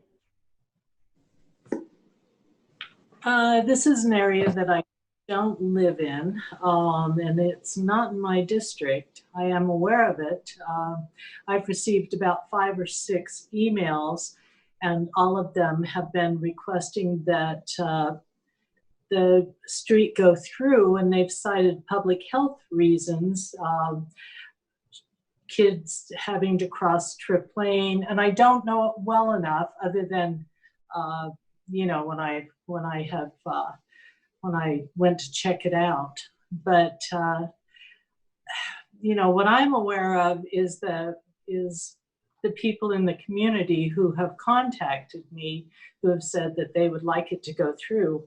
And like I said, it's because kids walking to school, and I guess there were a couple of kids hit on Tripp Lane, and they cited those. So that's my 7th West where kids got oh hit. 7th West. See how much I know about it. But anyway, and so that's the public outreach that I've received. So I guess I would like to know more about how the neighborhood feels. Is there a way that there could be a walking area through that? To go from one area to the other, just to make it more safe, because that's what I keep hearing, is it's not safe for the kids to be walking. I have a question in regards to that. So let's say this having a through street doesn't go through for whatever reason, and you guys put up a cul-de-sac. Wouldn't that close that walkway if you did the cul-de-sac? The cul-de-sac would not close the walkway, but the students would still be required to cross the private property and then into the corner of that unstriped gravel parking area. But don't you guys also own that corner right there? Right. So wouldn't that be a liability to the homeowners, whoever purchased that property? We would not have that walkway there, I don't believe. No, because for exactly the reason you're stating, somebody's incurring liability by allowing the people to walk on their property. Basically, if something ever happened down there, the homeowner would be liable. That's why I think this particular homeowner would like to get this liability off of his plate. So either way, at this point, the homeowner and NeighborWorks could be liable if anything were to happen in those two sections, Correct. even standing. And if it goes through without a through street and there's a cul-de-sac, then NeighborWorks could be liable. Well, again, both properties, I guess. But in this case, if you have a property butting up there, wouldn't the homeowner, they could decide to just close the walkway completely. Well, to affect that, there would have to be other instruments in place, either easements or other methods that would have to be done to allow the kids to walk through that area. Okay, so we would still kind of come through, circle back around to some sort of easement or eminent domain if either plan went through. Yes, and it still puts the students into that gravel parking area that I've personally seen is just a jumbled mess with cars backing every which way, trying to maneuver around in there without striping. Okay, anybody else have any questions? I have a few things, but Kat? I guess what I'd like to say is, I mean, eminent domain is never anything to be taken lightly, even if it's a very small piece of land that is seen to be unused. It's just important, I think, to pay it, the seriousness that has. I should disclose, I recently received a down payment assistance loan from NeighborWorks. So I do have that we are in our house because of their assistance in their amazing program. So I'm a huge NeighborWorks fan. But I've heard from residents on both sides. I've heard residents say, please make it a through street. Heard some say, please don't. I've had some say, just put a park there. We can't handle any more cars. I think it's just a really unfortunate case of huge mismanagement of a parcel in the past, which we now have to clean up that mess one way or another, which is frustrating. And it's hard because we can hear from current residents on their thoughts, but we don't know what those, who'll purchase those homes on the new street, whether it's a through street or a cul-de-sac, of, what will be in their best interest as well. So I guess that's where I'm sitting right now. If I mind, I just want to clear something up as well. That property where the ball field is, that people are worried about liability, the school, that school property, that's not, so they're walking through that portion and then they go right onto school property. It's not striped, but they have a clear shot through and then they go on to sidewalks from there.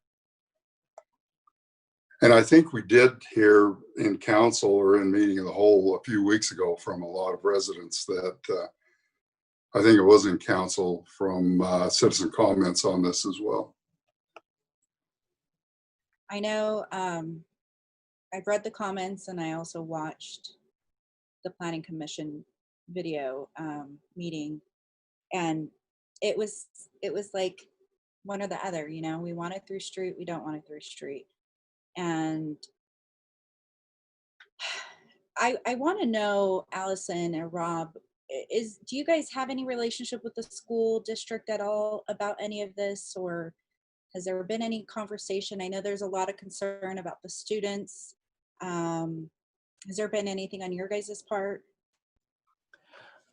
I have not talked to the school district. I reached out to the principal of the junior high just a couple of days ago. I know he's been really busy, I'm sure, with school starting. I haven't heard back from him. But, I heard secondhand some information about what his thoughts were, so I won't pass those along because I have no firsthand knowledge of his, what his desires are. But I did reach out to him. I haven't heard back yet. And we did try and work with the homeowner too, just to let you aware.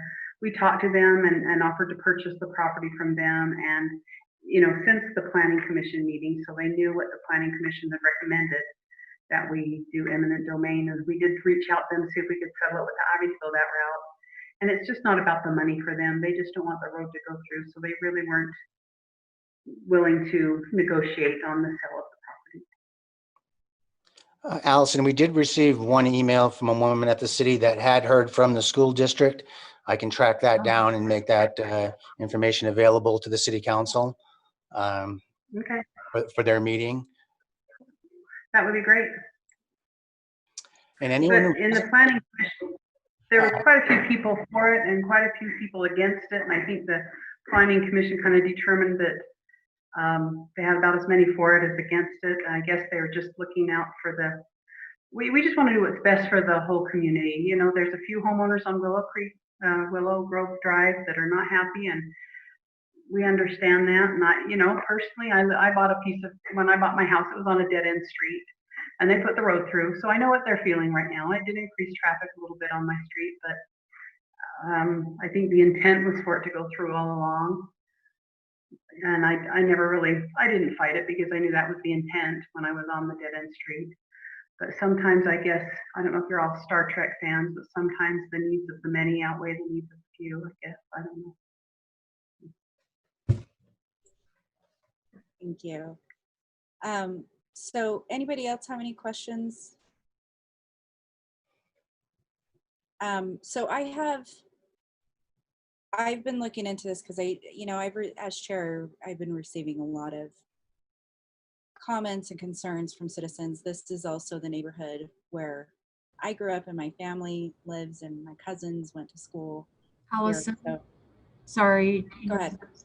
Allison, I'm going to unshare your screen. It's showing some emails. Sorry. Thank you, Allison. Protective of that information. So there's a few things, you know, if we do eminent domain, it's a long process. We all can agree this is, and even the planning commission was not happy. They're happy that they weren't going to make this decision. It's going to be a hard decision to make. Some of the few things, it's by the time all of this goes through, you know, the homeowner can lose a lot of money in representing themselves if they don't take a settlement offer from the city for eminent domain. There's a lot of things to consider in this vote, or if we were to move this forward. And I'm really looking at you all to decide if that's something we're going to go ahead and bring to the council.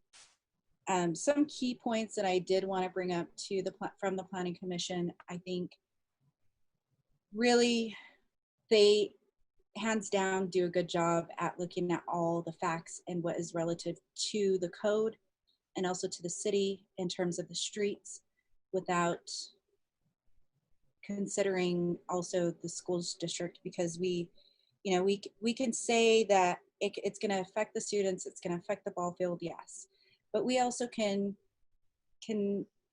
write an ordinance or help the community to have, you know, resident parking only. I know when I went to judge, that was something that the neighborhood ended up having to do because we as students, I mean, judge didn't have a lot of parking, so we had to have permits, and it was only certain times a day. So that's something that we can consider. But some of the things that the Planning Commission brought up was, let's see, traffic study is not required for this because it only has 10 homes. But the school district can provide, and even NeighborWorks, a traffic pattern to see what the patterns will be throughout this neighborhood and with this development. It also takes away a lot of risk from the kids or from anyone to not have to go through the main road, right, to 7th West. It can kind of ease the flow, ease the traffic, and through this. But again, we don't know until or if it goes through.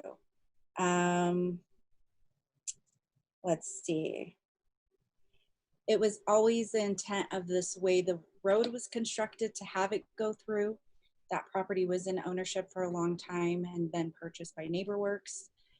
There's, to me personally, just kind of seeing how this project has gone through, there's been a lot of back and forth. Well, you should do a cul-de-sac, you shouldn't do a cul-de-sac. And it's put a lot of hardship on NeighborWorks too. And that costs money too. You know, we have them go back to the drawing board. They're going to have to go back and redo plans, which they're willing to do. I know that. And it really is up to the residents and us to determine that. But there's a lot of there's a lot of risk. And Allison, one of the things that was brought up in the Planning Commission, and I would like you to kind of touch base on this, is how much would the cost of homes be in regards to if you guys did a through street versus if you did a cul-de-sac?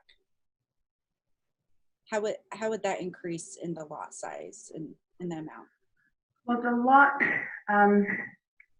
Rob can answer as far as how it will affect the lot size. Rob, can you answer to that, how it affects the size of the lot? The size of the lots doesn't change very much, but the buildable pad does. When you put lots into cul-de-sacs, they end up with kind of an odd shape. And so although they may have a similar area as a rectangle, what the size house you could put on it would be significantly smaller. And that's what would be affected also by these utilities going through the side yards. We'd need in the neighborhood of 30 to 40 feet for an easement. So that's going to pinch it even more and would make the buildable pads, you know, for I would say a very modest home, small to medium sized house at best. And what would the cost size be for having a through street or a cul-de-sac? The cost side, or the cost amount, sorry. There's a trade-off there. The utilities would be similar because we would have to take the utilities through as well.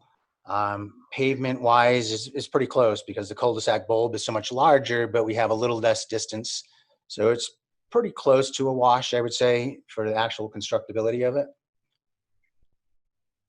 It's more the expense would be in just redoing the plans and having the new plans drawn up. And so that would affect the cost a little bit to the home buyer. Sure, yes. So this could affect, if we were to change it to a cul-de-sac, it could affect the price of the homes, is what you're saying. Yeah, it will. It most likely will affect a little bit the price of the home.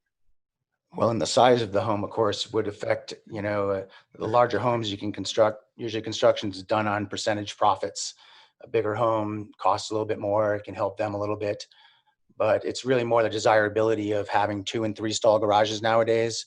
These lots could not support a 3-stall garage. The current configuration at 80-foot width could support 3-stall garage. So you also chop out a lot of your clientele that are looking to buy the homes if it's not big enough for the 3-stall garage.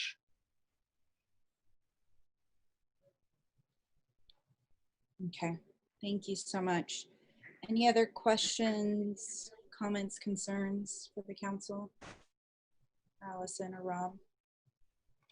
Well, really, I just think if anyone has any other questions, that planning commission meeting, I thought it was terrific. I thought your planning commissioners were so well educated. I had spoken with Trace Stokes about it. He said they did go through a long process all together, learning about all the nuances. And so at that particular meeting, I hardly had to speak because they were so well informed. And there's just some emotion and opinion that they give that I think is worth the council to see. Some of the comments they made and how definitive they were about their statements.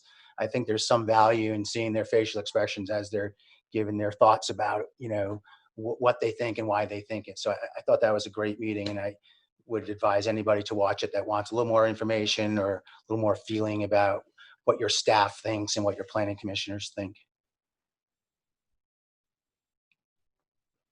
Okay, thank you. Anyone else have any questions, comments? Well, I really appreciate the both of you. Can you guys hear me? Sorry. Thank you. Oh, so before we go, sorry, I just kind of want to take a small poll now that I have everyone here. Do we want to bring this to the council? Are you guys comfortable to have a vote on this? Because in order for them to even do a proposal for a cul-de-sac, we really need to take a vote. Or decide now if this will not go through. And I really just kind of want to hear your guys' feedback on that. I'll be the first one to go for my opinion. I've never really given my opinion too early on something like this for to vote on something, and because something could change, and if I said, yeah, I feel good about it now, and then later I felt like I didn't, I might feel a little pressure, feel like, oh, I already said yes. So I kind of want to wait. If they put it through, then, I mean, you know, if we all, I mean, there's always a chance that it can go through, or there's a chance it can't go through. And I'm just thinking, like, let it work its process. I don't know. That probably didn't help you, Rosalba. No, Brett, that's fine. The process would be, I mean, ultimately I can decide to bring it on, but I really want your guys' input on this as a council, not to take a vote, but just, do we let it continue with this process? Because by the time in talking to GL, we would have to write a resolution either for or against, right? And we probably won't be able to get it onto the books. And we also have notification to the homeowner, so we won't get it onto the books until sometime in I'm all for the process to come to the council. Okay. Kat, Dale, Diane. I think you pretty well know where I am. So it's the will of the council, but I'm not in favor of putting that road through. Make sure you understand, I didn't say I am either. So I just think it's the role of come to the councils.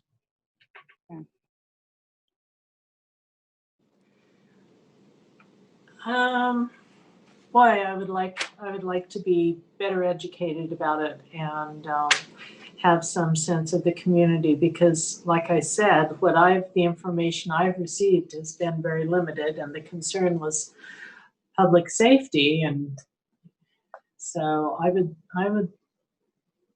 like to know more, because I think it has a big impact on that. Well, I know it does, on that neighborhood. So I'd like to make sure that we're doing what's good for the largest amount of people, rather than just a very few. So I guess it needs to come to the council. I spend a lot of time in that area. My 3 kids are at Viewmont, and we play a lot of baseball over there. I'm definitely leaning towards a cul-de-sac plan and not going forward with eminent domain, but I'm not opposed to it going to the council meeting if that's what the majority feel needs to happen in the process. Thank you, Kat. Okay, Rosalba, you tell us how you feel. Well, I definitely know that this has just been a discussion, and I welcome Allison and Rob to kind of give more of a presentation when they do come forward to the council, in terms of, slides or just more information as well. And we usually receive this information in our packets, which we did from the Planning Commission, but just for the benefit for you guys in terms of this process. But I think we should move it forward for a vote and go from there, and gives everyone time to really just dive into it a little bit more and ask questions, I guess, and really, Allison and Rob, I'm sure you guys are available to answer any questions, and welcome the public and the residents of that neighborhood in that area to really contact us. One thing I do want to say is I feel like there's a lot that just kind of has been, like with the school district and the ball field, that could be a little bit better managed. And that's something that we don't necessarily have control over, but maybe it's a start of a communication from the residents as well, to contact the school district and really state their concerns about the safety of the kids in the school, because that's not within our jurisdiction to make a decision based off of that. But with that said, we'll go ahead and move forward and bring it to a vote sometime in October, and we'll follow up with you, Allison, for that. Okay, thank you very much for letting us come today and answer your questions. All right, thank you, Allison. Thank you, Rob. Thank you all. Appreciate you. Mm-hmm. All right, well, thank you, everyone. We're going to go ahead and move forward to our next item with Brenda Moore to talk about the fiscal year 2020-21 budget amendment. Brenda, go ahead. Good evening. It's stopped raining. The sun is out. We've got a rainstorm for the next 100 days. Before you, next council meeting, which is actually next week, there's this budget opening. It is the annual roll forward of all of the projects that were in progress and various items that need to be moved forward because the amounts weren't spent and are kind of in reserve, or need to be moved forward because there are plans for the money. It's a long one. Part of our process is every year, budgets do not automatically roll from one year to the next. It's always stopped. The money goes into reserves. Then this is the process to get it out of reserves for so that we can finish the projects. I could go line by line, but I don't think I will. I'm just going to go to the ones that are new, projects that you haven't heard before. And then if you have any questions about any of the projects that we're just rolling forward, let me know. The grants that we received, you've heard of the Jimmy John's one. The arts people have been out. They got a $15,000 Utah Humanities Cares grant. Part of that is currently being used to put their part-timer back to work because as part of our COVID cutbacks, a lot of our part-timers, especially in facilities which are closed, have been laid off basically. And so she's come back to work. They got $15,000 from the Utah Humanities. She also got $4,000 from the Utah Division of Arts from their CARES grant. So those are new grants that have been in. We are rolling the Justice Department COVID grant, the beard donation money. If the guys are going to grow beards, they'll probably do it again. The victims advocates have not spent all of their money yet. So we're going to roll that forward and allow them to spend it this year and not just roll it into our reserves. In the general fund, something that is new is the animal control contract. If you pass that later in the meeting, this budget of $12,928 will be moved from the non-departmental miscellaneous and over to the police department for their urban wildlife. The CIP fund, we are allocating, or we're going to recognize revenue from the RDA for $200,000 and appropriate that to build a road, that 4250 South Road extension that Melinda gave you the update on. Our crews are doing the work for the RDA, and so we need to increase their budget for infrastructure because it will become a city road. An important one to notice, I am reducing the infrastructure budget in the water fund. I'm decreasing it by $5.6 million because we received those bond proceeds last year. The other ones that is new money coming out of reserves are the changes due to open enrollment. We are preparing our budget right in the middle of open enrollment. We had a couple people that went from not taking our insurance to taking our insurance as either a family or a two-party. And we have had some people that went from single to family. And that is a big expense on the on a department's budget, especially if there's not too many people in that.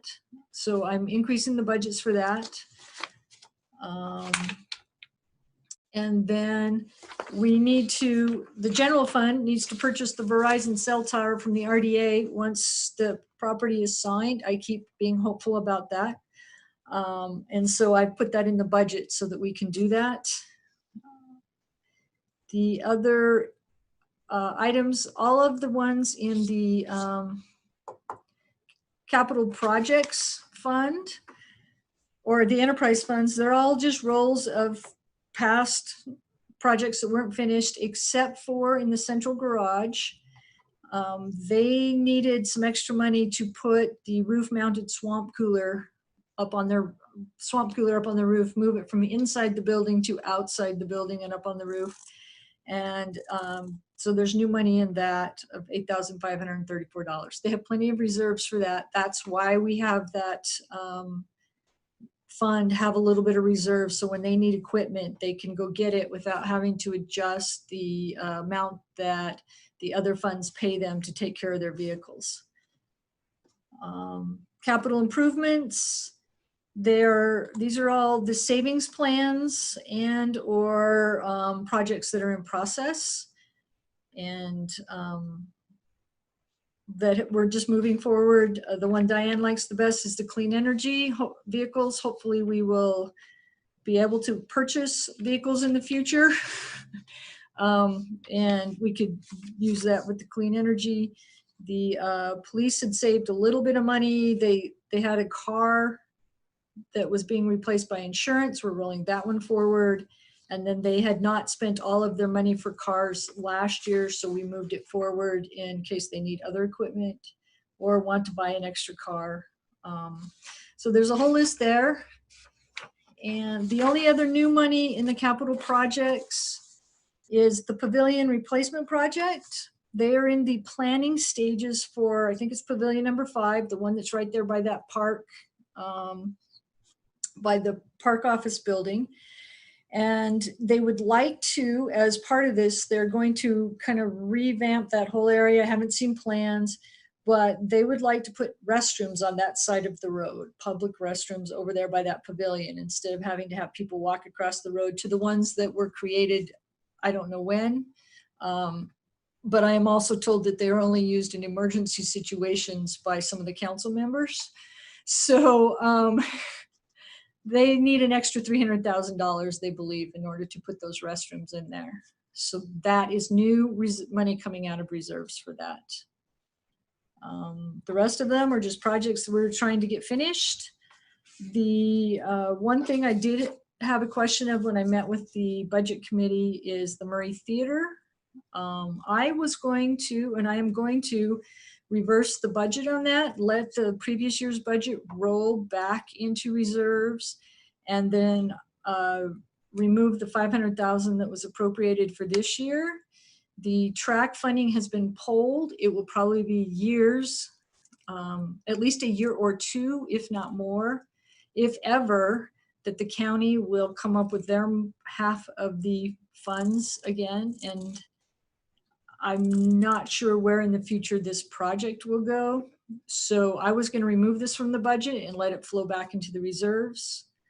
I know a couple council members would like me to just leave it there as a savings program for it. So I just need to know your feel before I redo the whole budget document as to, or the ordinance, which I have no problem doing. If you all want to leave it as a savings program, or we just let it sit in reserves and knowing that in the future that project may resurrect itself, and then we would find the funds for it then. It's up to you. Okay, Rosalba, can I speak? Yes, please, Diane. Thank you. First of all, Brenda, we did go line by line, and I really appreciate your being so patient with me, as well as, well, Kat's probably smarter about that. But anyway, I really do appreciate the time that you took to take us through that. And I have concern about moving money from the Murray Theater. I want to make sure that we refurbish that. I think it's really important for our community, and I think it's supported by our citizens. So I would like to keep the money there and see if we can't find the money for the bathrooms in another area, which you indicated you thought you could. So I would appreciate that. Thank you.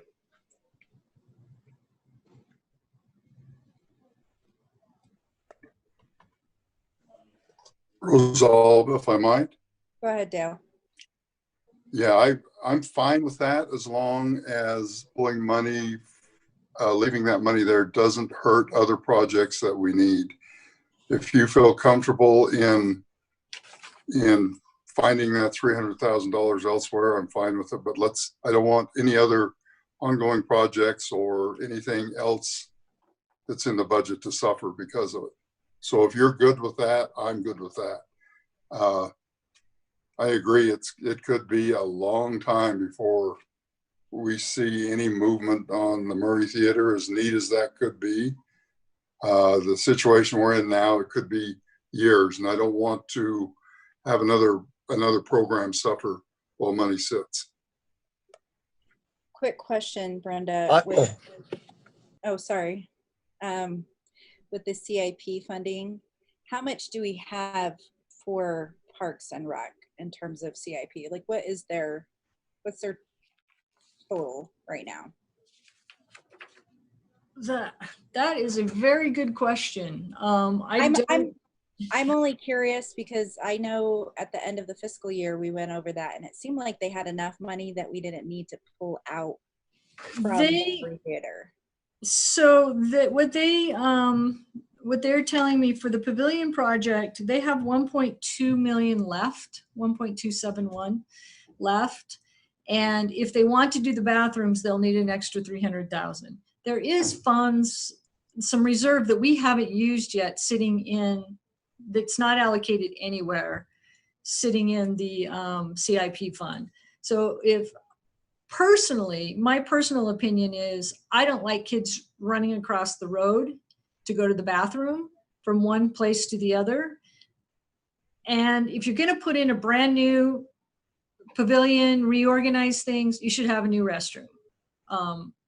And the one across the street, I am going to have to make the adventure and go in there and just check it out. But it's been there for a long, long time. So I'm thinking it would be a good investment to use some of the funds that is not unallocated for that project. And then I am okay with just earmarking what has been put into the Murray Theater so far and just let it sit there and earn no interest in the bank account for a while and see what happens in the future. If we need it in the future, we can always unallocate it from being saved for the Murray Theater. It's just So let me ask this next question, because we've already lost so much in District 3 in terms of historical buildings, but I would hate for the theater to be the next thing.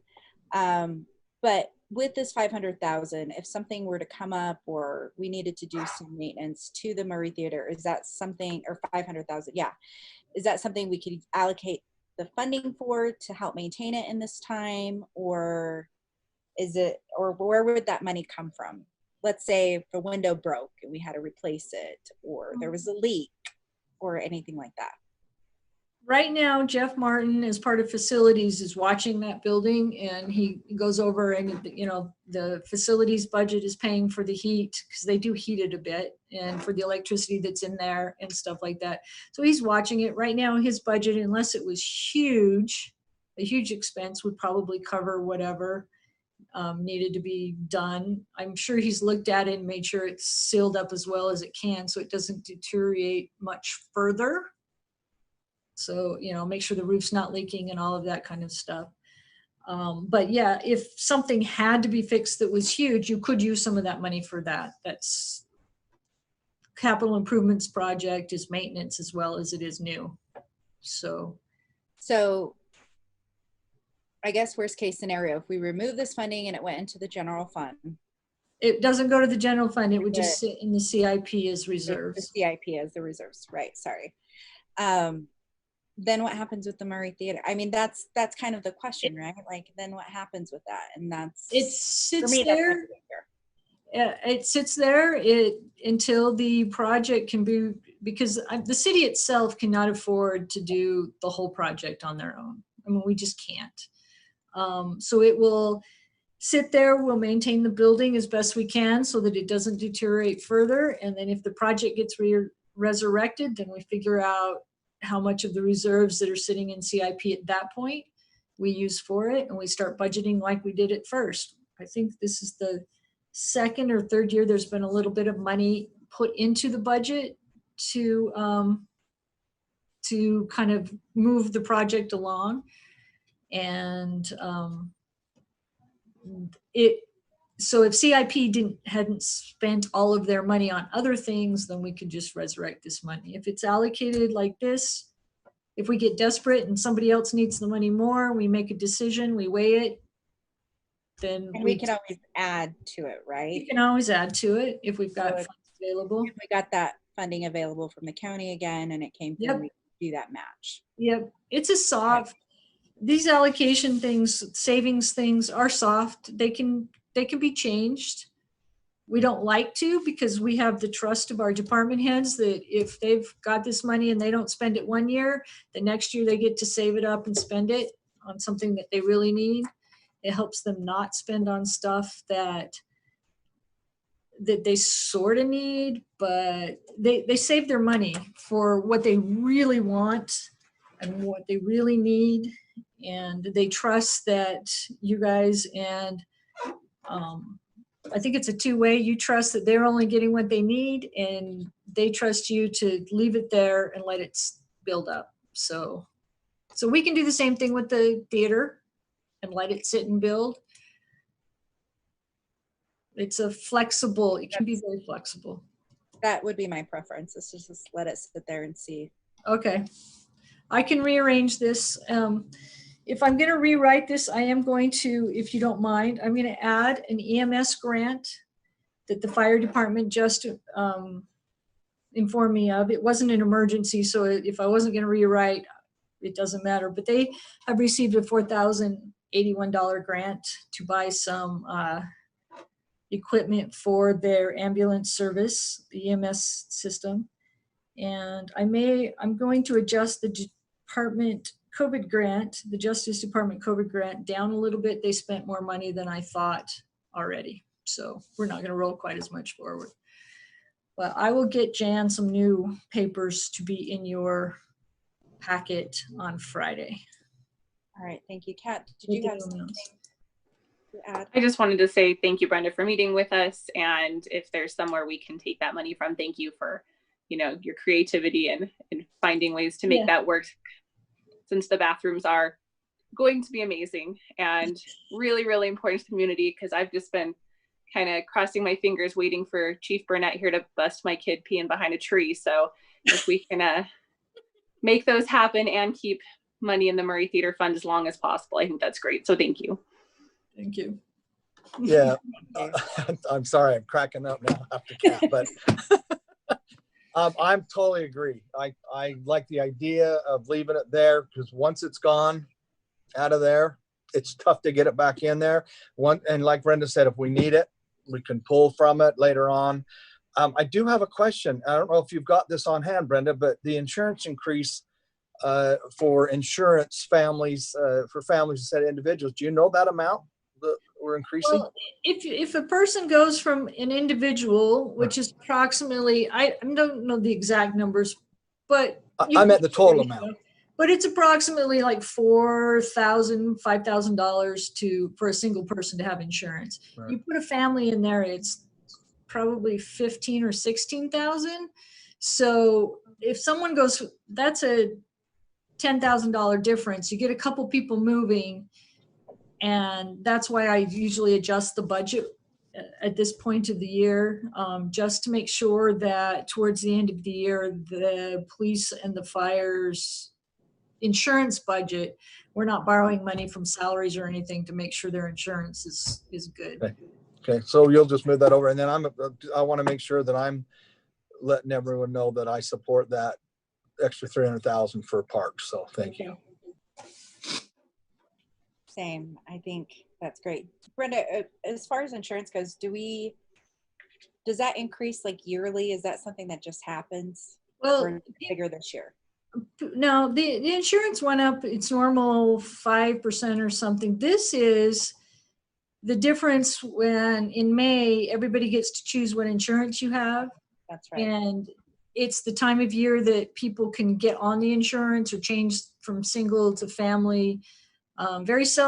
Sometimes they go the other direction, but there were 2 or 3 people that went from opting out, which is the cheapest thing for the city, is to pay them for not being on our insurance. So there were people that were opting out that went to 2-party into family. So it told me that there were some people whose spouse's employment had changed or their insurance had changed. And so they hopped onto ours. And that's just all that is people moving and changing insurance around. And it's a big chunk of money if you've got a small budget. Right, perfect. I was also going to add, I'm sure Parks and Recs will love the bathrooms right next to their building, because I know there's times I've had to take Lincoln. We've been at the farmer's market and I'm like, please let us use your bathroom. So, now we know who the council member is.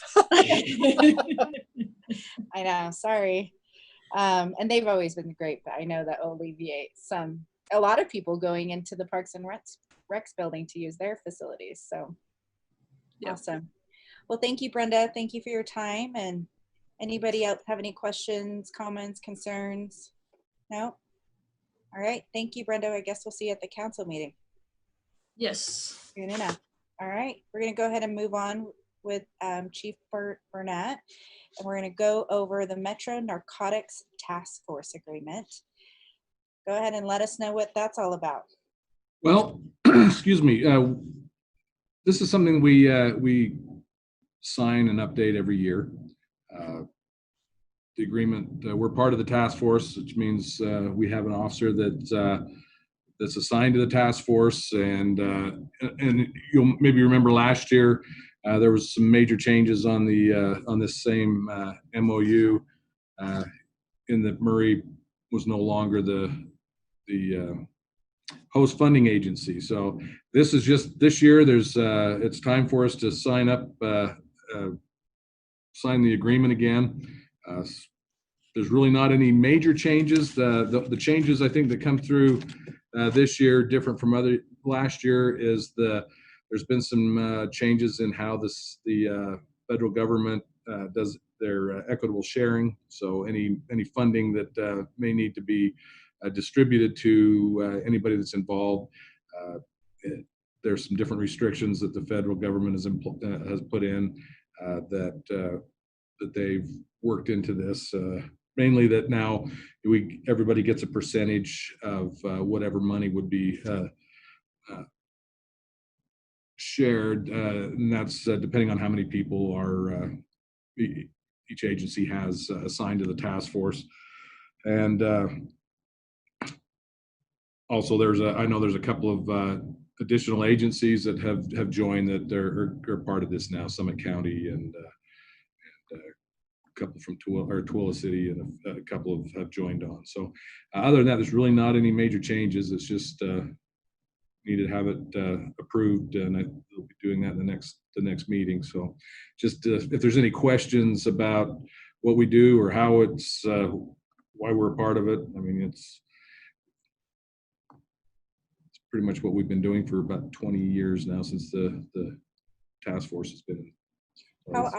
Sorry, does anybody have questions? Let me ask.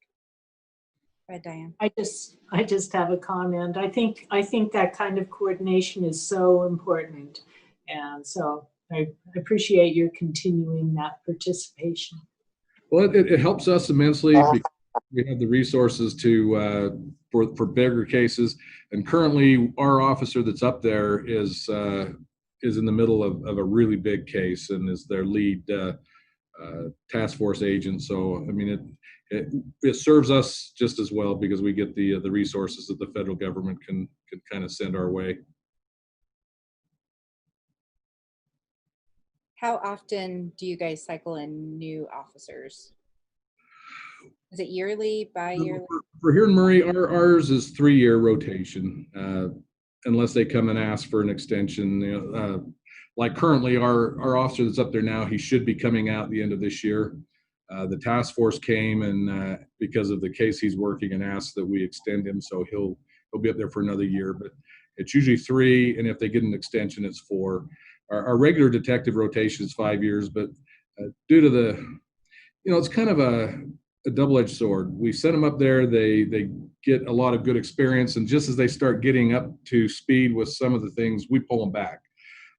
But it's also the nature of the work. It's just not a place you need to spend your whole career either sometimes. So it's always good to let them go do that for a little while and then come back. How many officers have we had go through the program? Oh, Well, I've been here for 35 years, and we've had somebody there in one of the task force has been around in a couple of different forms since then. And so, one going in and out about every 3 years. My Murray High math can't do that in my head, but there's been a few. Well, I would think this would help elevate their career as well. As if It does. It does, and they come back with some great experience and expertise, and we can put them back in detectives, and they've learned how to put big cases together and manage things. So it's one that's very highly sought after by a lot of our officers. They all want to go up there because first of all, it's away from town, and they get to go places and do things that you normally don't get to do here when they're deputized as federal agents. Yeah. Well, perfect. Thank you so much, Chief. Anybody have any comments, concerns, or questions I should ask? No? All right. Well, that concludes it. Thank you so much, Chief. Really appreciate it. That is it. Jan, do you have any announcements? Sorry, before. Thank you. I was going to mention one item, and I have sent you an email on this, and I'd just like to have you consider this and let us know if you're interested. And that's the Utah League of Cities and Towns 2020 Annual Convention. It will be all virtual, September 21st through the 25th. And so if you want to be registered for that, we'd be happy to get you registered. I'll send out that information again so you can review it and just let us know. That's it. Perfect. Well, thank you so much, everyone. And I'm going to go ahead and close this meeting and adjourn it, and we will meet back at 6:30. So take your time, eat your snacks, Brett. And I'll see you guys then. Thanks. It's a good meeting. Well, thank you. Yeah, thanks, Rosalba. Of course. Good job.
Good evening, everyone. This is Councilwoman Dominguez. I'm going to go ahead and start off with my council, or the Murray City Council Chair statement.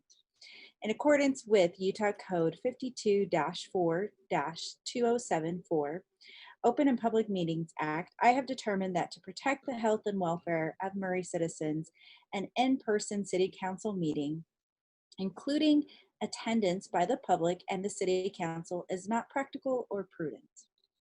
Considering the continued rise of COVID-19 case counts in Utah, meeting in an anchor location presents substantial risk to the health and safety of those in attendance because physical distancing measures may be difficult to maintain in the Murray City Council chambers. The Center for Disease Control states that COVID-19 is easily spread from person to person between people who are in close contact with one another. The spread is through respiratory droplets when an infected person coughs, sneezes, or talks, and may be spread by people who are non-symptomatic. It is my intent to safeguard the lives of Murray residents, business owners, employees, and elected officials by meeting remotely through electronic means without an anchor location. You may view the meeting via live stream at www.murraycitylive.com or via our Facebook page at Murray City, Utah. If you would like to submit citizen comments or public hearing comments, you may do so by sending an email in advance or during the meeting to city.council@murray.utah.gov. Comments are limited to less than 3 minutes. Include your name and contact information, and they will be put into the record. Thank you so much, everyone, for joining us tonight, and I'm going to go ahead and pass this on to Dale, who will be conducting our meeting. Thank you, Rosalba.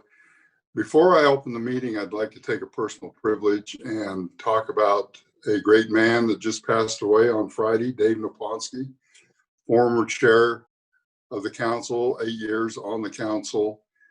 He worked hard for Murray. He loved Murray. And I'd like to have a moment of silence and remember him if I could.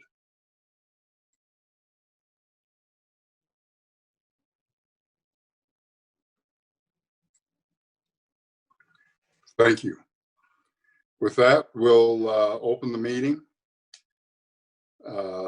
We'll call the meeting to order with the Pledge of Allegiance. I've asked Mayor Camp if he would give the Pledge of Allegiance.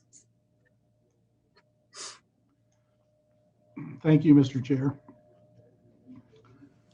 I pledge allegiance to the flag of the United States of America and to the republic for which it stands, one nation, under God, indivisible, with liberty and justice for all. Thank you, Mayor. Next is the approval of the minutes of August 4th, 2020. Are there any changes, additions, or deletions? If not, I'll look for a motion.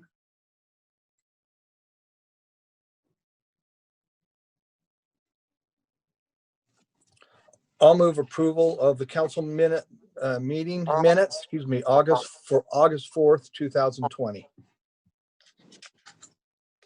Do I have a second? Thanks, Diane. Brett. Jennifer? Ms. Dominguez, Aye. Ms. Turner, Aye. Mr. Hells, Aye. Ms. Martinez, Aye. Mr. Cox. Aye. Thank you. Next are citizen comments. Jan, do we have any citizen comments? You're on mute, Jan. Thank you. I do have a couple of comments that have come in. The first one was actually about the Salt Lake County Property Watch program from Delynn Barney, and it did have some personal information in it and some personal situations that he's involved in with his property. So I was in touch with him and asked him if I could just forward that to the county recorder and see if they can get some information for him privately. And he was fine with that. So I'm not going to read that one. And the second one came in during Committee of the Whole when we were discussing the NeighborWorks development. related to the walkway on Willow Grove Lane. And this is from Emily Barnett. And she stated that the developer originally made a deal with the neighborhood that they would provide a walkway for their children through this street. We had to provide this walkway as part of the agreement. And that's it. Thank you. All right, next we'll move on to the consent agenda. Consider confirmation of the mayor's reappointment of Wendy Parsons Baker on the History Board for a 3-year term to expire April 1st, 2023. Do you want me to do them all, Mayor, or do you want to do one at a time? You can do them all, or I can do them all, whichever you prefer. Okay. Consider confirmation of the mayor's reappointment of Rebecca Santa Cruz to the History Board for a 3-year term that expires August 1st, 2023. Consider confirmation of the mayor's reappointment of Laurel Ann Shepard to the History Board for a 3-year term that expires August 1st, 2023. Mayor? Okay, thank you. As you mentioned, these are reappointments to the History Advisory Board. The first is Wendy Parsons Baker. These are all for 3-year terms to expire the 1st of August of 2023. So we are very pleased to have Wendy, as well as Rebecca Santa Cruz and Laurel Ann Shepard, all have agreed to be reappointed. So we appreciate them agreeing to do that, and we ask you for your support of the consent agenda this evening. Thank you, Mayor. Are there any questions for the mayor? I'll look for a motion. Okay, I'll make a motion to approve the consent agenda. We'll take them all together, right? So. Right. Thank you. Certainly. I will go ahead and second that. Okay, it's been moved and seconded to approve the consent agenda. Jennifer? Ms. Dominguez, Aye. Sorry. Ms. Turner, Aye. Mr. Hills, Aye. Ms. Martinez, Aye. Mr. Cox. Aye. Thank you. We'll move on to business items. Consider a resolution authorizing the execution of a memorandum of understanding with Kimball Investments LLC and ICO Multifamily Holdings LLC, jointly developer, Melinda Greenwood and Jared Hall presenting. Thank you. So as with the presentation that we did at the committee of the whole, I'm going to let Jared take the reins here, but did want to make note that we do have Justin Kimball with us tonight. He was with Kimball Development. He is the applicant, and I'll let Jared take it from here. Thank you. Just going to go ahead and share this screen real quick. Make sure you can all see it. Are you all seeing the slides? Is that? Yes. Okay. All right. So I just wanted to quickly go through this memorandum and give you a little bit of background on the project that it's associated with. It's not something that we see very often. A memorandum of understanding is prescribed for mixed-use developments in Murray's mixed-use zone when they are larger than 5 acres or when they are horizontal mixed-use, meaning that the commercial components, the commercial part of the project is not necessarily underneath the residential structures. That would be a vertical mixed-use. This is a little bit different. In this particular project at 4670 South, 900 East, we call it Van Winkle Crossing.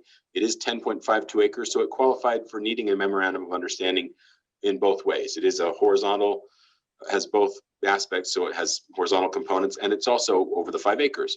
The Planning Commission approved back in December last year the project entitled the Master Site Plan, but part of that approval requires that the city enter into a memorandum of understanding with the developers, hence this particular project. And I noted Melinda mentioned that Justin's with us. Stephen Hopkins from ICO Development is also here. They're joint applicants in the venture.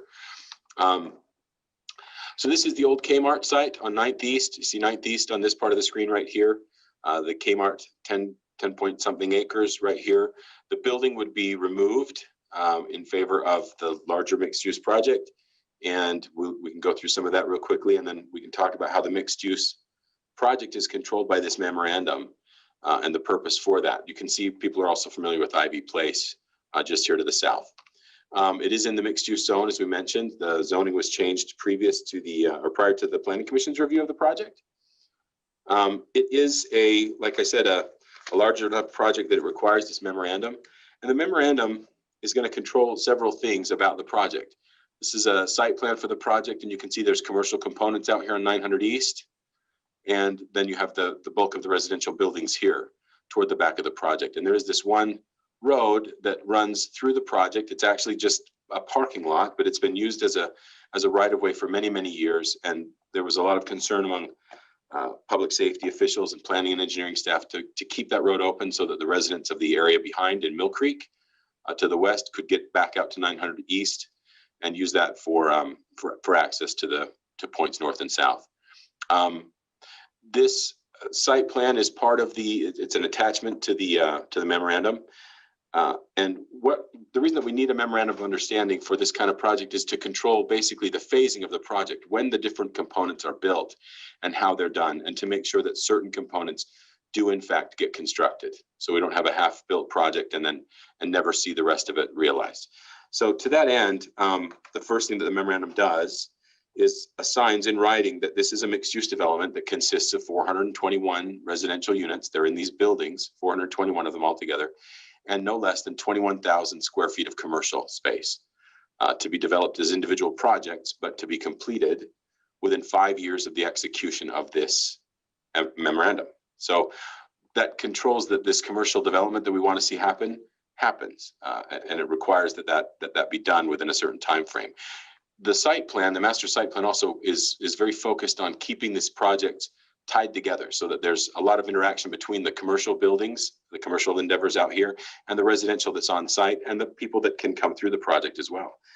The second thing that it really does as a memorandum is control the phasing. So it's basically phasing is in three parts. We already mentioned the first part, that the commercial portions need to be built within 5 years. That's a standalone phase. The other phases are phase 1 of the residential, the first 301 units, and phase 2, another 120 units to be built. Those happen also with timeframes. The memorandum asks for the first building permits to be submitted for the first phase residential within the first 2 years after the execution of the memorandum. Along with the residential component, that first phase includes the first residential units and then also the parking garage. It's 4.5-story parking structure within this one building, and all of the improvements that are associated with it, this parking and then these connecting improvements here, and the utility infrastructure that's needed for this commercial phase that's going to be built. That's a significant investment, and it also includes the word is escaping me, the public improvements that are different in the mixed use zone out here on 900 East. So we have the larger sidewalks and park strips. It's a nice pedestrian environment that doesn't currently exist real well on 900 East. That would be a really nice kind of a look there in that corridor. That's all in phase 1. Phase 2 then is the remainder of this, the residential units and the associated improvements. The other thing that the memorandum controls is that it makes this access through from 900 East to the neighborhood to the west a permanent fixture. It guarantees that stays open for these applicants and for anyone that they assign the project to or that they sell to. This will remain open in perpetuity now, and there'll be no more danger of that access going away. That's important for first responders and important just for the convenience of the folks in this neighborhood that rely on that ability to get out here to 900 East and use this light, that semaphore to get north and south. Those are really along with those shot clocks, there's another 4-year shot clock for the other component, phase 2 component, to be submitted for building permits, or sorry, the commercial phase building permits need to be in within 4 years, construction within 5. Those are the main components of the memorandum. Aside from that, it does the standard things that you would normally expect. It makes it clear that nothing's exempted from the rules of the city, that the other laws and ordinances of the mixed use zone apply no matter what, successors and assigns, etc. So that's basically the need for it. And if you have any questions, I'm happy to respond to those. I didn't really talk about the central feature and things like that, but we talked about that in the work session. Again, just important that we tie the commercial phasing to the residential phasing so that it's a very good, truly mixed use site. Okay, thank you, Jared. Do the applicants want to speak? I don't think I have anything additional to add. I think Jared did a great job of presenting it, but would be happy to answer any questions if anyone had some. Okay, thank you. Okay, we'll bring it back to the council. Do you have any questions? I have a few questions about just the separation from the neighborhood to this project, and about wall height and what the setback is there and what it is currently, just to kind of have a better understanding of that. I know you talked about it in the Planning Commission. So are you talking about the separation of the building here on the west side from the neighborhood? Yes. And the wall height? So the project will include an 8-foot wall to sort of buffer, and then this buffering landscaping as well. The distance to this building escapes me, but the height requirements were all reviewed by the Planning Commission, and I'm sorry, I can't remember exactly how tall the building is off the top of my head, but I could get back into it. We did a little bit of a diagram to show kind of the wall height of this proposed building versus the height of the Kmart building, but it didn't actually add much value to the discussion because the Kmart building sits closer. It's shorter, but it sits a lot closer than this building will. Currently, it sits like 30 feet from it or something like that from the back. I wrote it down. It was 35 feet currently, right? Right. In the back of the building, and then the new one would be 75 feet. And I wanted to highlight just so that, you know, there is a buffer, and it would be away from the residents, and it wouldn't be as much of a disturbance. That's a great point. And I think we talked about that in the Planning Commission. You're right. It's shorter, but it's closer, and the area between right now, the area between the existing subdivision and the new project was kind of loading docks and garbage trash containers for Kmart. It'll be landscaping and parking and the wall buffer under the new proposal. It should be getting better. It is a taller building significantly, but it's a lot further away, and it is buffered a lot more nicely now. Because I know their biggest concern right now is because it's empty and there's transients and there's a lot of stuff going on behind that building. So a lot of course would avoid going into this memorandum. I'm assuming, Mr. Kimball, you would end up blocking it, tearing down that building, and fencing off the space. Is that correct of the phase of construction? And Yep, that's exactly right. okay. Yeah, that's where our first phase will go. So that would be the first items to occur. We're right there. Perfect. And just kind of walk me through the process after once this does get approved. They then go in and receive what happens after this? That's a great question. So when this memorandum is executed, that allows them to then move forward with confidence for their building permits. So there's always a significant amount of back end work, and Justin and Stephen know this. It's probably the biggest headaches they have. We get what we call an entitlement in place, and that's already here with the Planning Commission's action. You formalize that or kind of formalize its future with this memorandum, and that dictates that before he really does anything else, Justin and Stephen come in and get permits for this first phase building and the infrastructure. The infrastructure will actually probably happen first. There's a lot of utility work that needs to happen. There's a lot of grading and things like that need to happen. And for all of that to happen, like you mentioned, Councilwoman, the site will be fenced off. The access, the beauty of this particular project is that this access that's so important can remain open while it's going through improvement for these first phases. And then while it gets improved, and then when phase 2 is ready to go, it can be shifted while it's being improved in this new way that's much better than the current situation through the parking lot.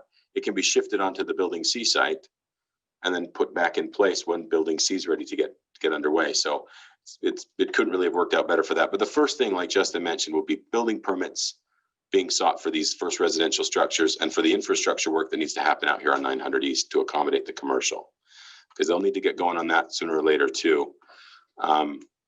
But the infrastructure happens first. So utility infrastructure for the commercial and the residential, and then the building permits for the residential first phase, 301 units. Okay, perfect. And building C is what's closer to Ivy Place, correct? Yes. Yep. Okay, perfect. Is there any, do you have anything about the layout and what this looks like? I know we had concerns that what was a common theme too is the concerns of school district and how that's going to affect them, and what type of housing are we looking at and to accommodate? Yeah, so the unit mixes are all part of the original approval. And I think you can actually see them on the site plan that's up. There are 1-bedroom, 2-bedroom, and a handful of 3-bedroom units. The only thing that really generates a big burden for school districts are 3 bedrooms and up. This was vetted by Rocky at the Murray School District, and we actually reached out to Granite as well in case they would be needing to weigh in. Both districts responded positively that they'd be able to handle any influx of students from these units. They don't tend to, in everyone's experience, they don't tend to generate as much student load as you would expect from the numbers. Most of the kids in the 1- and 2-bedroom units are smaller kids. You do have handfuls of junior high or high school kids, that kind of thing. But if the mix were heavier toward the 3-bedroom, you'd have a lot of burden on the elementary schools, but we just don't see that out of these units. Okay, perfect. Thank you. Those are all my questions. You bet. Thank you. I wanted you to go over. Thank you so much. I appreciate it. Are there any other questions?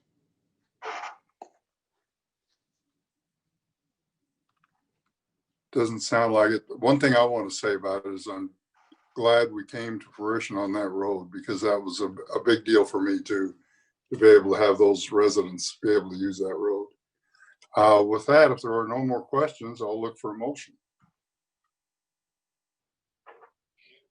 One last thing, Jared, and this is more for, information for our residents and just making sure, not everybody is privy to the Planning Commission meeting, but can you talk a little bit about the findings, with the traffic study and how that plays into that back neighborhood and the easements? Yeah, sure. I'd be happy to. So there was a traffic study performed on the project. This isn't the kind of project that you do without having some concern about parking or traffic infrastructure, et cetera. Joe Perrin from A-Trans did the study. Trey Stokes, our city engineer, required that it go beyond the normal boundaries for something like this. So we went all the way to 45th South to those intersections on 9th and 45th and 9th and Van Winkle, and even just a little bit beyond to make sure we captured kind of the real potential impact. And to put it in a nutshell, there are a lot of accidents in this stretch of 900 East in this area, and then going down toward 45th and Van Winkle. This section is not as safe right now as most sections of 900 East. There is other sections. A-Trans felt like with the improvements to the signals here, improvements in timing, and then adding some better queuing, and then controlling left turns on the north end here that already exists, and removing a couple of other informal accesses, the safety on 900 East in this area would probably be improved. Looking at the history of the kinds of accidents, they're almost all left turn incidents. So with controlled turns, better queuing, controlled accesses, it should get safer up here. Lots of the intersections, they're not terribly impacted in terms of level of service. That's how quickly people can execute maneuvers in them, turn left, turn right, go straight through, et cetera. They're lined up pretty well. Basically the traffic study indicated that this would be a successful project. At the time that the traffic study was done, interestingly, the developers had chosen to block this road off. So when the traffic study was performed, it showed the project without an access to the west neighborhood. But Joe knew kind of our thinking on it, and Justin and Stephen already knew that we wanted to see about it getting open. So that was included. Well, he considered the neighborhood anyway and said, basically, if this project goes in, the levels of service at the intersection still function fairly well. And even if the project is open so that traffic from this neighborhood can continue to come through, it can handle both the existing neighborhood and the new development, with some adjustments to timing and the extra queuing lanes that are added by this newer intersection upgrade. So basically we feel like it'll be okay. There were some concerns from the neighbors. The majority of them didn't have to do with, there were a lot of people concerned with being able to get through, keeping it open, like Councilman Cox said. But there were a handful of folks that were worried about traffic from this project going out through the neighborhood to get to Van Winkle instead of going out to 9th East. The traffic study didn't find that that would be a common occurrence. It's not a direct route through. In fact, it would be hard for it to be less direct. It's pretty indirect. I don't suspect that that would be an issue, but that was a concern that was raised. We tried to address that the best we could, but the traffic study did actually mention that as well and did not determine that many people would be trying to get out to Van Winkle through this neighborhood. So they shouldn't see many impacts. The Planning Commission did mention asking the developers to post a sign asking residents of their neighborhood not to go through that neighborhood. That was floated out there. It's not a problem. We could do that kind of thing, and maybe. But basically, in the end, we felt like it was more important to keep that access to the neighborhood open for their sake and for safety's sake, even with the possibility that some people from the apartments might every once in a while go through that area. So I don't know if that I talked for so long. I don't know if I answered your question. I'm sorry. No, that did. I know it was in depth, and I know you guys did a lot of work between the last or the Planning Commission of when you presented to now. So yeah, I really wanted to highlight that. Yeah. So thank you so much for that. No, you're welcome. I'll talk about this stuff for fun anytime. So if anybody ever wants to really get into it, give me a call anytime. Mr. Kimball, I don't mean to make you nervous. I just want to make sure we get, we just reiterate all the good things about this project and really highlight them. And I think Jared loves this stuff.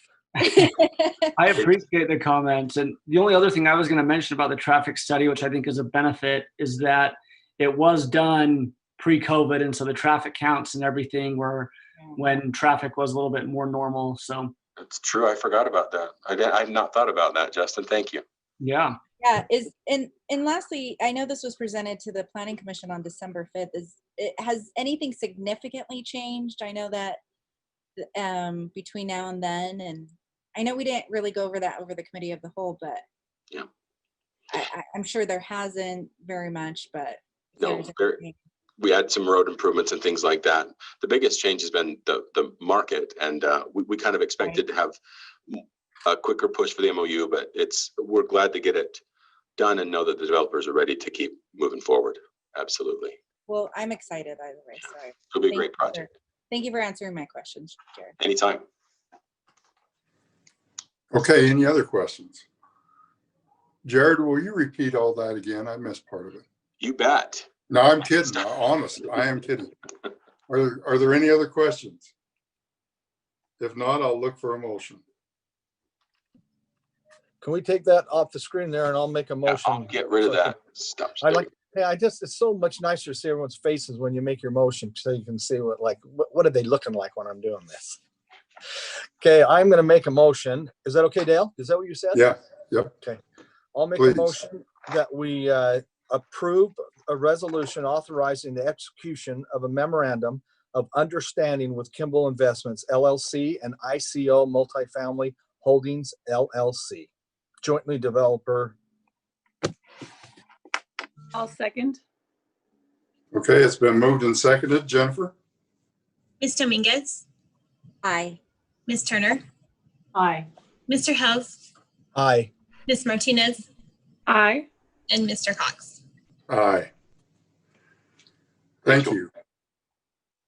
Next on the agenda, consider a resolution approving the interlocal cooperation agreement between Murray City and Salt Lake County related to County Urban Wildlife Assistance Program. Chief Burnett. Thank you. Excuse me.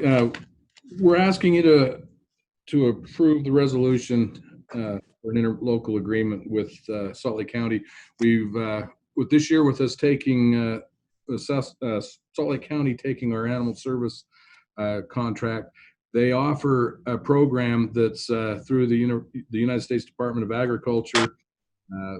We pay Salt Lake County, they manage it for them, but it involves urban wildlife, which is specifically skunks and raccoons. So it's a good resource for our residents if they are having issues with either one of those, skunks and raccoons, and they would be able to call animal control, and they would be able to work out the services for them to come take care of skunks and raccoons. So that's what this resolution or this interlocal cooperation agreement is about. you have any questions.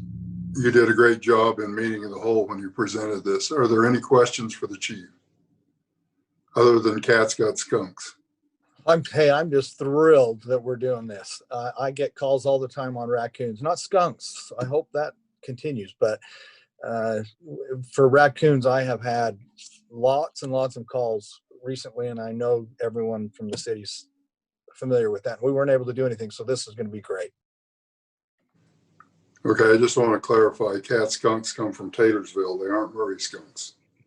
I thought they came from your district, Dale. I thought that they Well, were I push them coming in. down. I push them down. I don't allow them in District 2. Okay. All right. Well, thanks to the chief for this great new program, because I know that we definitely need it. Are there any other questions? We don't have any in District 3. Just Chief, I do have a question. So what's the process? How do I call the emergency line because I'm scared? What do I do? Would call Salt Lake County Animal Services, and then their dispatch would arrange to have somebody come out or give you the resources to get their trapper to come and help you out. So we would Perfect. call their dispatch. Don't call the council. Well, Or phone number so you can pass it out. yeah, we will make sure to get that out. So thank you so much, Chief. All right, if there aren't any questions, I'll look for a motion. All right, I'll make a motion to approve the resolution approving an interlocal cooperation agreement between Murray City and Salt Lake County relating to the County Urban Wildlife Assistance Program. Do I have a second? I will go ahead and second that. All right, it's been moved and seconded. Jennifer? Ms. Dominguez, Aye. Ms. Turner, Aye. Mr. Hels, Aye. Ms. Martinez, Aye. Sorry about Mr. that. Cox. Aye. Thank you, Jennifer. Okay, next we'll consider a resolution authorizing the execution of an updated memorandum or updated Metropolitan Narcotics Task Force Agreement, an interlocal cooperation agreement between the Drug Enforcement Administration, Homeland Security Investigations, Internal Revenue Service Investigations, Salt Lake City Unified Police, Utah Department of Public Safety, West Valley City, Murray City, Sandy City, Tooele, West Jordan City, South Jordan City, Park City, Utah Department of Corrections, Cottonwood Heights are the parties for the coordinated effort of federal, state, and local law enforcement agencies to enhance the enforcement of laws against drug trafficking. Chief Burnett again. Okay, thank you. Like we talked earlier today, this is just an update of the agreement that we've been involved with. You see there's a lot of people there that we get resources and to help us, and we get to help them. And so this is just us agreeing to the task force and us being able to utilize their resources and us be a part of it. Any questions for the chief? If not, I'll look for a motion.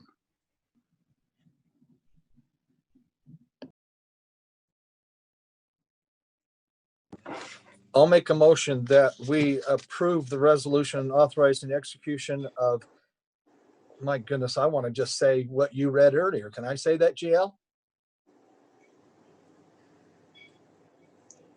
And by the time he says yes or no, I might as well read it. Okay. Of an updated the Metropolitan Narcotics Task Force Agreement and an interlocal cooperation agreement between the Drug, am I on the right line? Drug Enforcement Administration, Homeland Security Investigations, Internal Revenue Service Investigations, Salt Lake City Unified Police Department, Utah Department of Public Safety, West Valley City, Murray City, Sandy City, Tooele City, West Jordan City, South Jordan City, Park City, Utah Department of Corrections, and Cottonwood Heights the parties for the coordinated efforts of federal, state, and local law enforcement agencies to enhance the enforcement of laws against drug trafficking.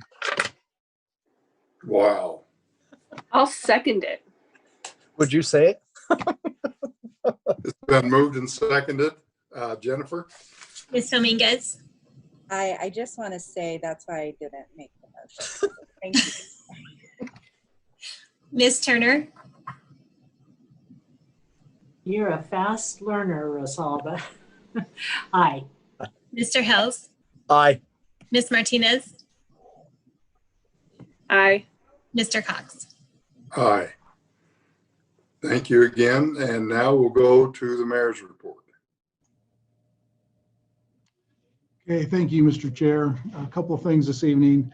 I want to let the council know that with these unusually high temperatures that we've had this year, the cost of wholesale power has gone up almost 10 times in the last couple of weeks. And I mean 10 times the amount. So we have been running our gas turbines, which have turned out to be a really great thing and a great investment, because we have been saving approximately $16,000 a day by generating our own power over what we would have to be paying over the open market during these last several days. So that was a great investment some years ago. It's paying off for us right now.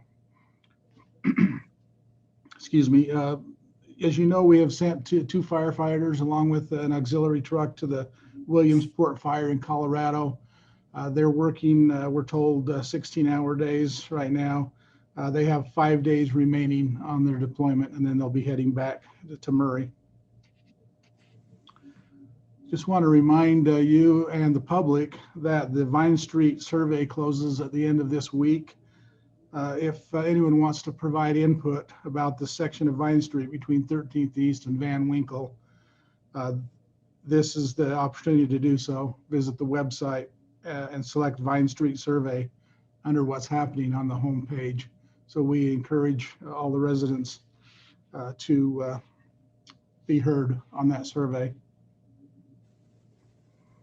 I know that you're all aware that school has started, which means that our school crossing zones are active.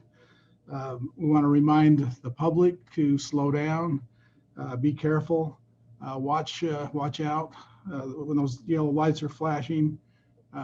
Pay special attention to the crosswalks. We just want to remind that we, as was mentioned in an earlier meeting today or tonight, that there have been children hit in crosswalks in school zones.